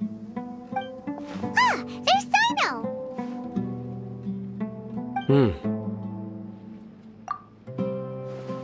What brings you here? We recovered well, and Tainari agreed to let us leave, so now we're out and about again. It seems Gandharvaville's medical treatment is still as good as ever. Mm-hmm, and Tainari is recovering well, too. That's good to hear. Yeah, you're the one who brought us to him when we lost consciousness, right? Thanks for that. You're welcome. Tainari has excellent medical skills, and Kale is quite attentive. It was the best place for you. But why are you just standing here like a dead tree? I'm meeting some people. Oh, you mean Candace? I've already talked with Candace and the village chief. They're still at the usual place. You can go there if you'd like to see them. But you know one of the people I'm meeting as well. Oh, by King Deshret's blessing, my friend suddenly appears in the desert. Don't tell me you've run into trouble and need us to help now. Raman! And... huh? Sataria? Oh, you know me? Oh, well, you're pretty famous in the academia. Don't worry, these are our friends. No need to be so guarded. I see. I'm doing well. Many good things have happened recently. Same here. Really, I feel that my whole life has started to shine after suddenly finding a new direction. Oh, tell us everything. Yeah, you go ahead. Alright, well, I suppose I should start by saying I've decided to leave the academia. What? It's not that I've given up on being a scholar. Instead, you could say I've found a new identity. I will no longer pursue research like a typical scholar, but I have not completely given up on my relationship to knowledge either. I can see what you're saying now. What do you mean? I plan to leave the academia and return to teach here in the desert. Wow, so you want to become a teacher? Sataria will return to support education here and teach people from the desert. She can't teach everyone on her own, but there are many of us Eremites all over Sumeru. She came to discuss a collaboration with me and hoped that I could bring her ideas to the Eremites. Yes, it's my hope that the Eremites can help me select a group of smart people with the best aptitude for teaching. I'll teach them, and after they've finished learning from me, they can go educate more people. That is the true meaning of education and the spreading of knowledge. The people of King Deshret suffer from sandstorms, exile, and ignorance. Miss Ataria is more than welcome to come teach here. Her arrival is like a star shining in the desert night. The stars have always guided caravans, thieves, soldiers, and travelers who get lost in the night. They lead those in the dark out of trouble and back to safety. Oh, please. Where's all of this coming from? I'm starting to feel a little embarrassed. You deserve these compliments. Mercenaries are accustomed to danger and don't fear death, which is why we recognize extraordinary actions that common people would easily overlook. Setaria's idea will bring much good to many people. At first, I feared it was destined to fail. Everyone knows that the Academia doesn't allow scholars to teach in the desert without permission. As you know, all knowledge is under their surveillance and control, and very few desert dwellers are as lucky as me. But what I heard at that time has been haunting my heart, as if there were lightning bolts constantly bombarding my soul. Setaria, you tread a treacherous path, and the longer you ignore it, the tighter the Academia's grasp on you will become. Setaria, why haven't you gone home? Never forget that the desert that belongs to you lies elsewhere. Miss. These words sparked something in me, and I knew that I had to bring something back to my people after going home. I gathered up the courage to approach the Grand Sage, only to find that he was no longer at the Academia. Lord Sino told me that Azar didn't belong there anymore. Azar has received much-needed punishment. Though, if you ask me, it may have been too light. You probably have already heard. Lord Sino helped me obtain permission to leave the Academia for the desert, and accompanied me here to discuss collaboration with members of the Eremites. My plan was able to go smoothly thanks to him and Rahman. You're all doing so much for the desert. Aside from that, I also have some other business to discuss with Sino. Lesser Lord Kusanali has allocated many resources to support and develop the desert. I've done some business for her, and part of it required the assistance of the Eremites. I applied for a few batches of educational materials from the Academia, and sent them to several groups in the desert, as instructed by Lesser Lord Kusanali. I believe the people will make good use of them. That's exactly what the people here need. Physical books and other related items. If it weren't for Sino and Lesser Lord Kusanali, I'm afraid we'd never be able to get our hands on them.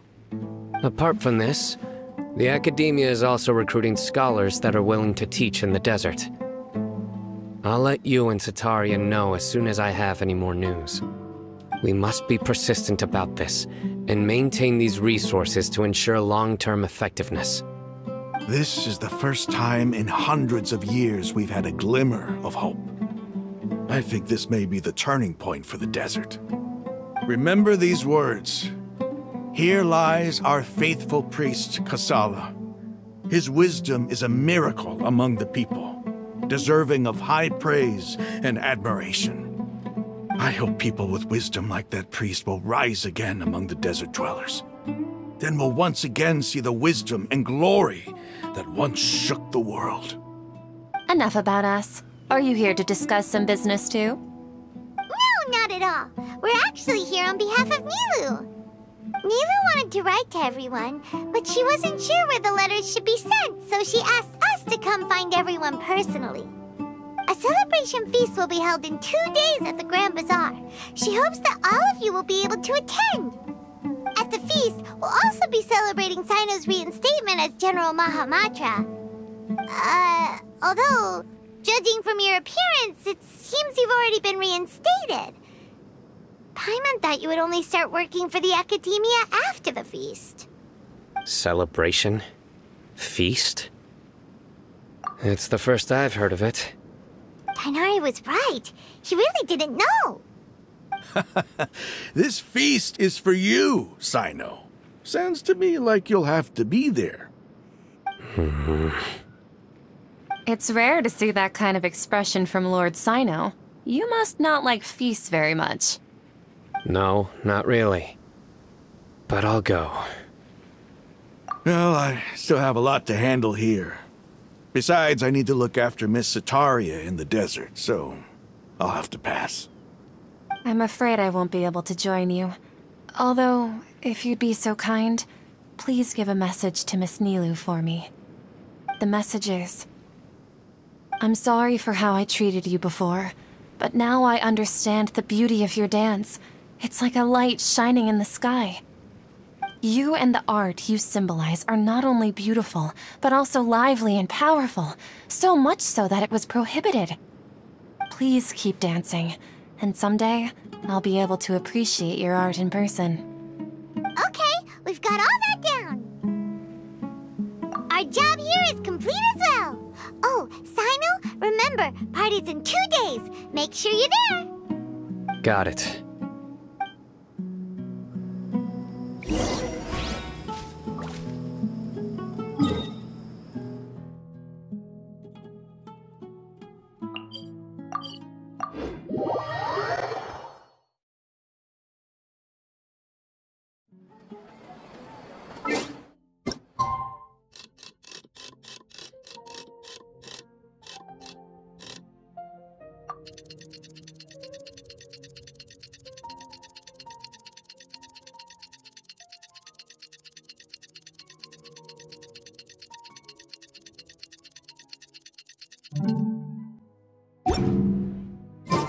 Today's the big day! Let's go to the Grand Bazaar and see how the celebration's coming along. Time to go.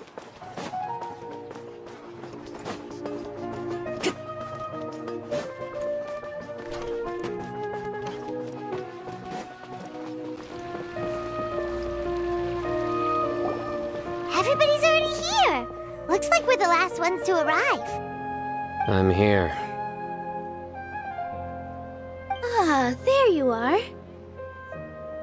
Well, look who finally decided to show up. You look like you came here immediately after finishing up some work. I'm very happy to see you here. But we're not late, are we? It's just that everyone else arrived ahead of time. I propose that the last one who arrived be put in charge of today's speeches. Nah, there won't be any speeches today. Oh, really? Well, even better. Come join us over here. Let's share some great food and drinks, and chat about all sorts of fun things. Everything looks quite good. Wow! Paimon can't wait! Traveler, just look at all the delicious food here!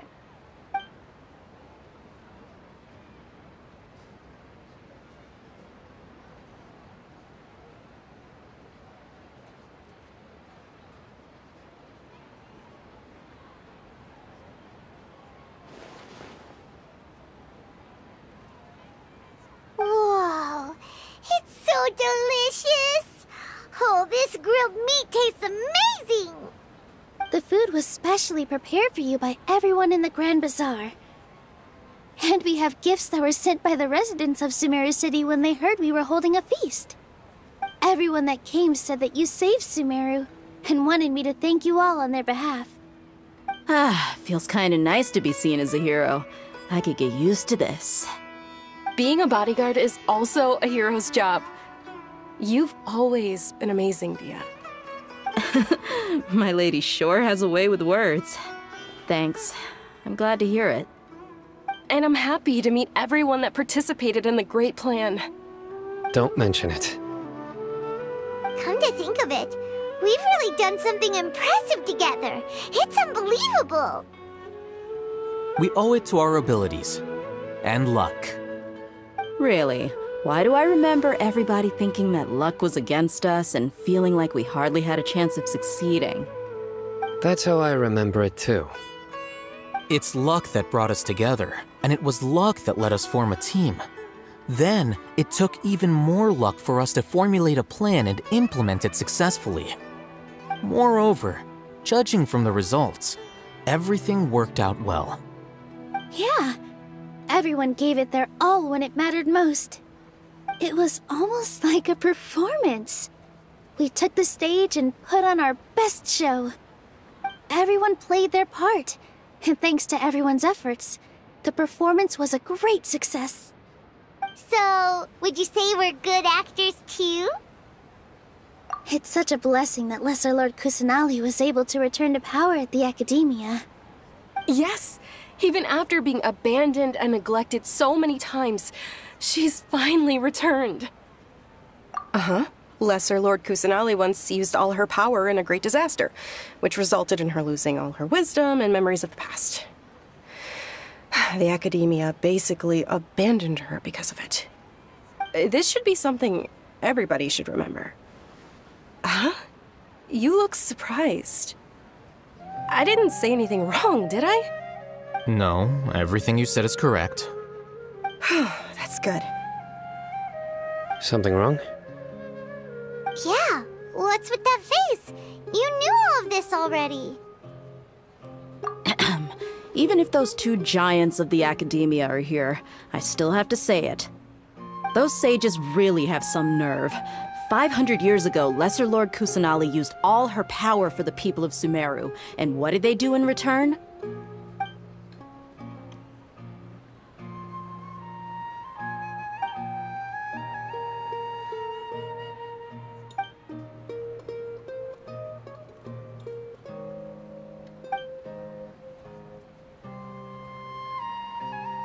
If you bite the hand that feeds you, don't act surprised when it turns into a knuckle sandwich, right, Sino? Perhaps I shouldn't say this, but their treatment of Lesser Lord Kusanali calls for a more severe punishment. You could simply tell Lesser Lord Kusanali that you wish to have Azar and his accomplices severely punished. I respect our deity's decision, and won't interfere in any way. While we're on this topic, why didn't you accept the Academia's invitation to become the Grand Sage? Are you trying to say that I'm fit to be a sage? Not at all. But every person handling the selection process has said that you are the most suitable candidate to lead the Academia right now. Why? Because he dethroned Azar from power? Could you try to put it another way? This is a good thing, yet you're making it sound like I overthrew Azar for my own personal gain. But seriously, though, I always wondered if you had some personal motives behind it. I did have my own motive, but it had nothing to do with being a sage. If the rules of our nation were suddenly cast by the wayside, then it wouldn't be long until chaos ensued. I had no intention of letting their dreams disrupt my life. By that, you mean your life working as the Academia's scribe? Precisely. Wait, is that all? So, that's the only reason why you joined us and came up with all those plans? It's reason enough. You've certainly got quite the personality. You flatter me. All right then. How about you? You've already resumed work as the General Mahamatra, right? That's right. Will you be happy with that life? It's not about being happy. There are merely a lot of things that I must do. Even so, keep your spirits up and try to be happy, okay? And try to smile more every day, just like I'm doing now. Thank you. I'll keep that in mind.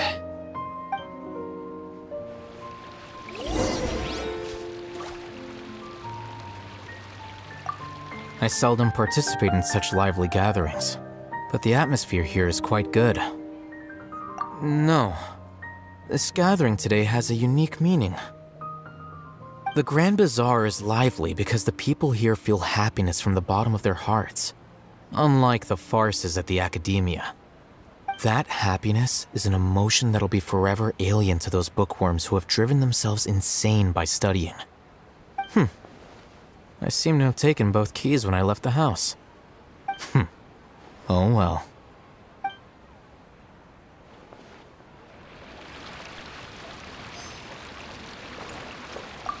There you are, traveler. Well, how is it? Are you enjoying the feast today? If there's anything you're unhappy with, just let me know. I'll be sure to take note of it. That's good. It's the first time I've ever invited so many exceptional people to one place. I was a little nervous myself. You see, every guest here is quite extraordinary. It's unbelievable that we've got everyone together here. Almost like a fairy tale. Make sure you live it up tonight. I'll be happy as long as you're enjoying yourselves. I'm honored to have her think of me this way. If I have a chance in the future, I would really like to invite her to one of my performances. I can't explain why, but I just feel elated right now. Thank you.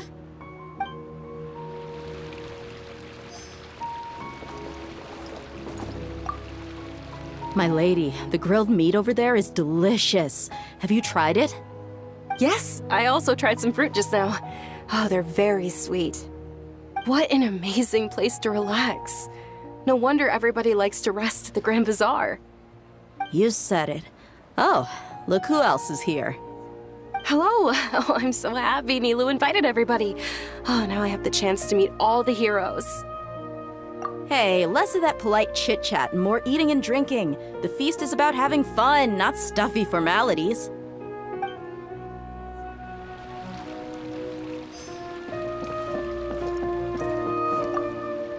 The atmosphere here is good, and everything is delicious. Yeah. I don't often come to such places, but it feels quite good. I have a lot to handle these days. Otherwise, I could show you around. There's always next time. We're friends after all. This feast is pretty good. I like it.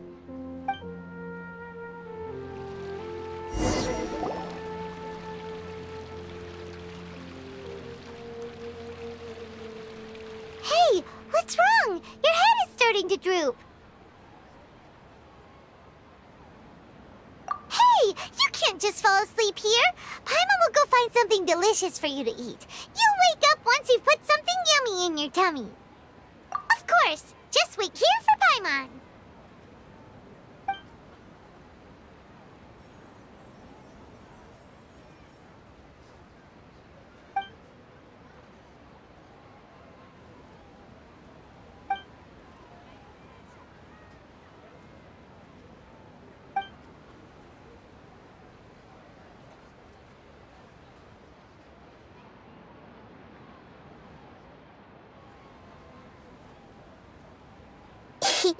It's me.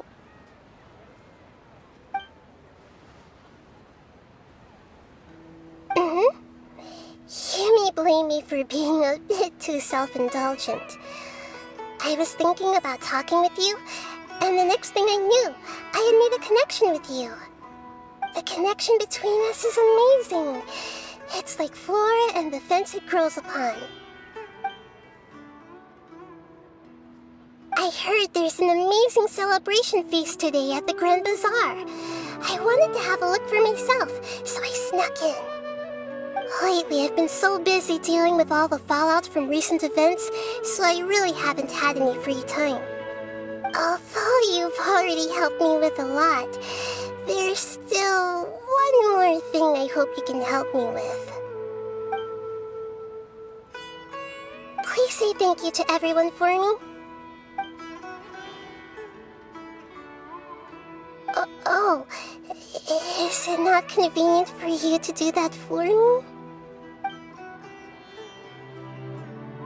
But if I just show up all of a sudden, people will become all quiet and stiff, won't they? What if I end up scaring them and ruining this wonderful feast? That'd be the last thing I want.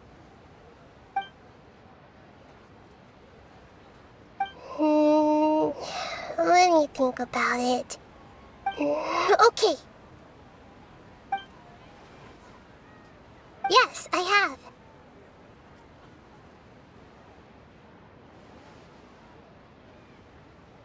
You said I should go thank everyone as myself, right? So... I've decided to borrow your body for the time being. Please don't blame me. The flora also climbs up to the fence to get closer to the sky.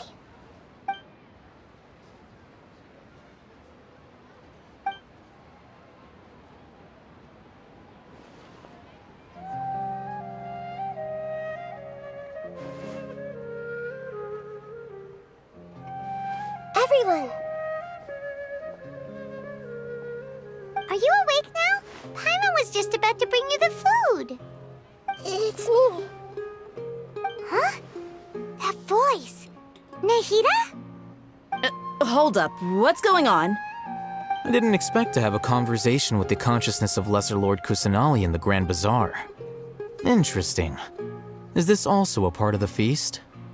No, of course not. Are you Lesser Lord Kusanali? Hello, Nilu. You know who I am? Yes, I already know every one of you. Nilu, Alhaitham, Sino, Dia, Paimon, and Dunyarzad. Lesser Lord Kusanali? I took the liberty of occupying the traveler's body so that I could thank all of you in person. Thank you so much for rescuing me, even if that meant placing your own safety in peril and taking the risk of becoming enemies with the Academia, the sages, the doctor, the balladeer, and even the entirety of Sumeru. Without you, without any of you, I would have been in a much more difficult situation. Had you not helped me to resolve the crisis, not only I, but Sumeru and even the entirety of Tevat would have suffered great misfortune. People refer to you as the heroes who managed to rescue a god. I'm quite fond of this name.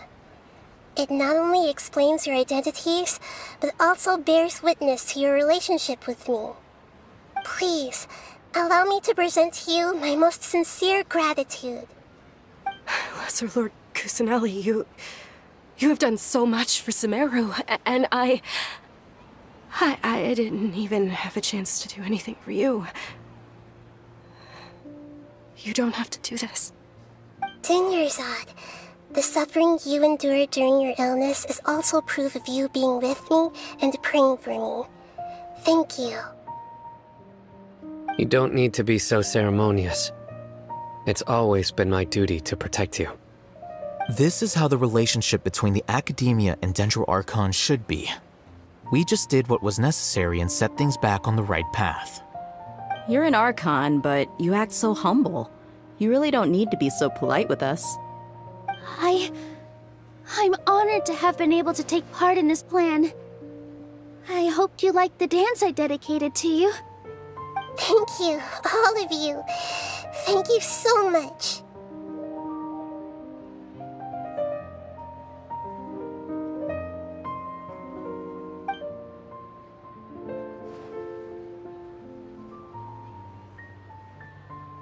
Yeah.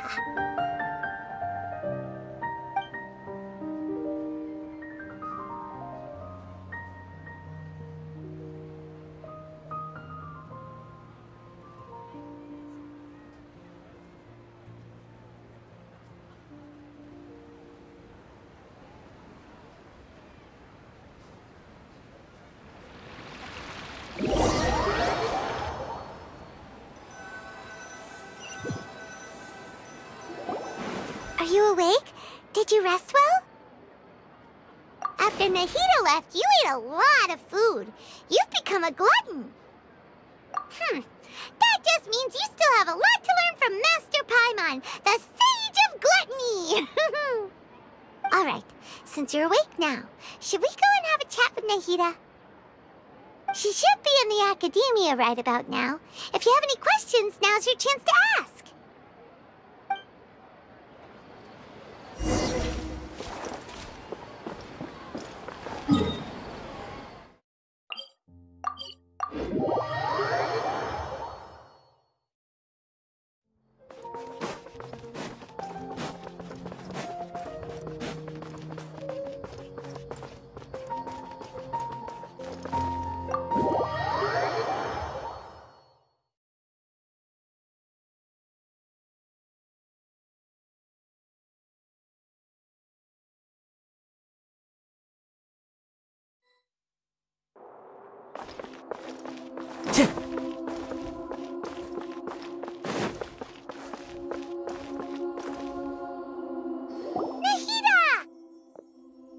Hello, Traveler and Paimon.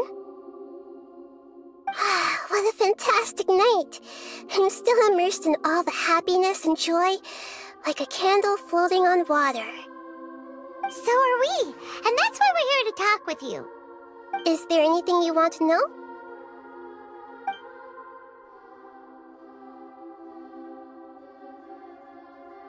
After recent events, the Akasha can no longer function as it used to.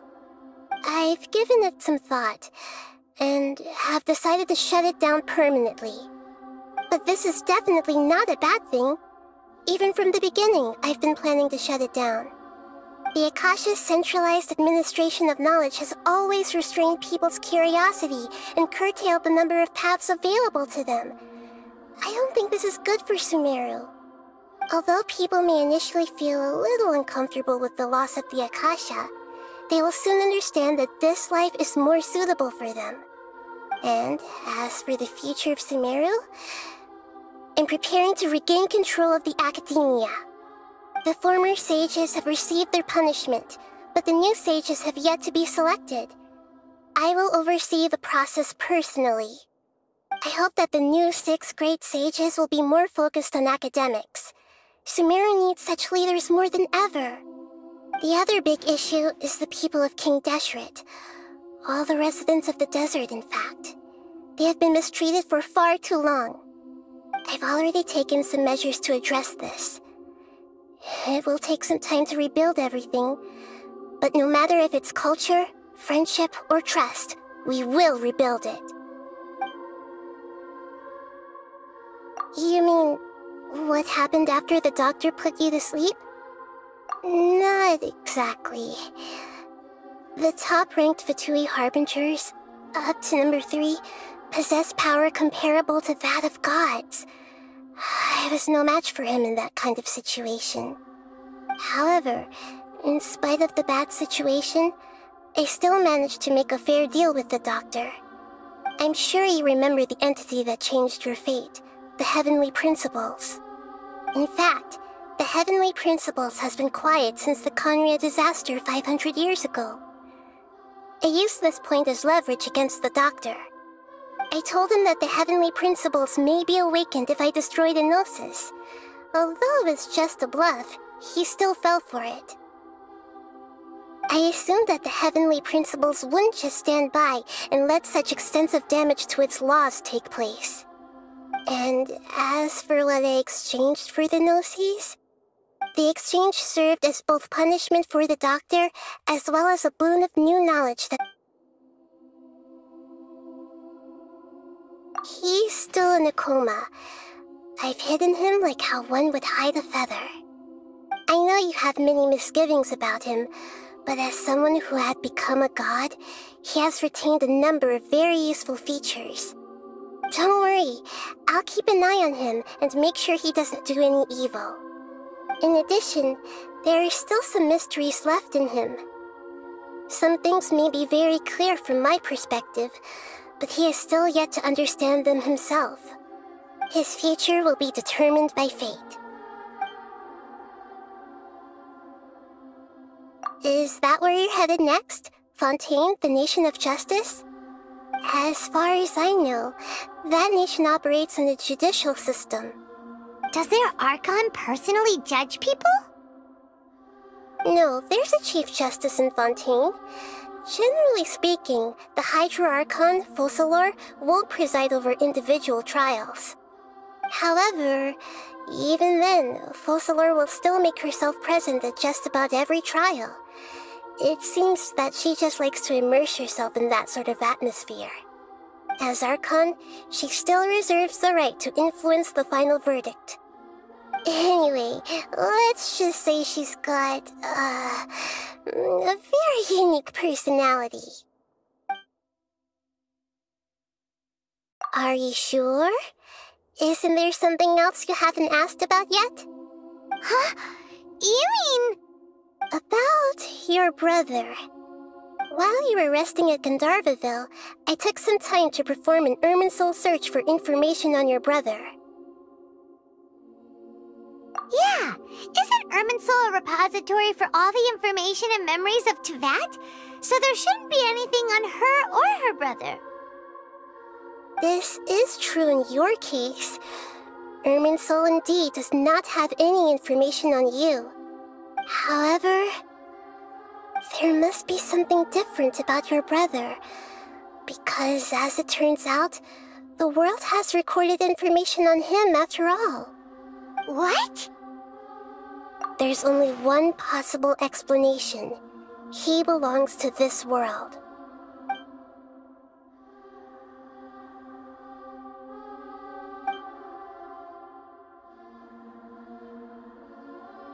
But nothing about this makes any sense!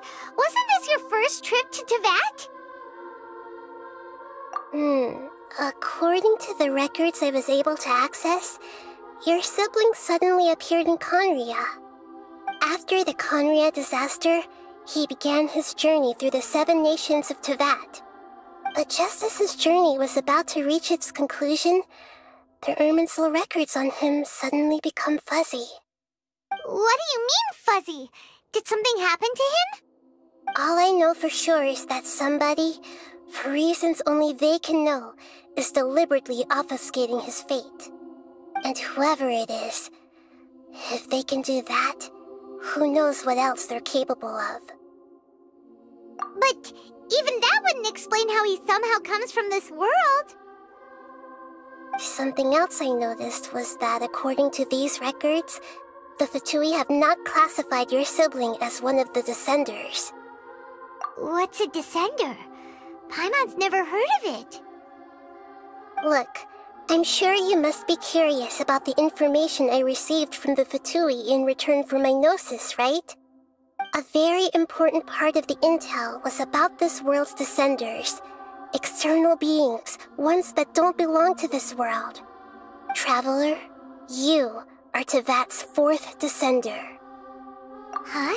So the Fatui count 3 other Descenders before the Traveler, and her brother isn't even one of them? That's right. My current hypothesis is that the first Descender was likely what we now call the Heavenly Principles. As for the other Descenders, I still need to verify their existence. It could take me some time. Paimon's head's about to burst from all this crazy new information. And yet, even knowing all this, I'm sure you must still have a lot of unanswered questions. I must say, I truly regret that I can't help you more as the God of Wisdom. There are many questions in my heart as well. I will need some time to go through each one of them. And soon, you'll also begin your journey anew and depart from Sumeru. I'm very interested in your future. It's a journey that can't be observed or recorded by this world. If fate is the ultimate knowledge, then your future will be the ultimate fate. Paimon's sure glad we got to meet you, Nahida. The pleasure is all mine. I can't thank you enough. Alright, that's enough talk for today. If you ever miss me, just close your eyes, and maybe I'll appear in your dreams.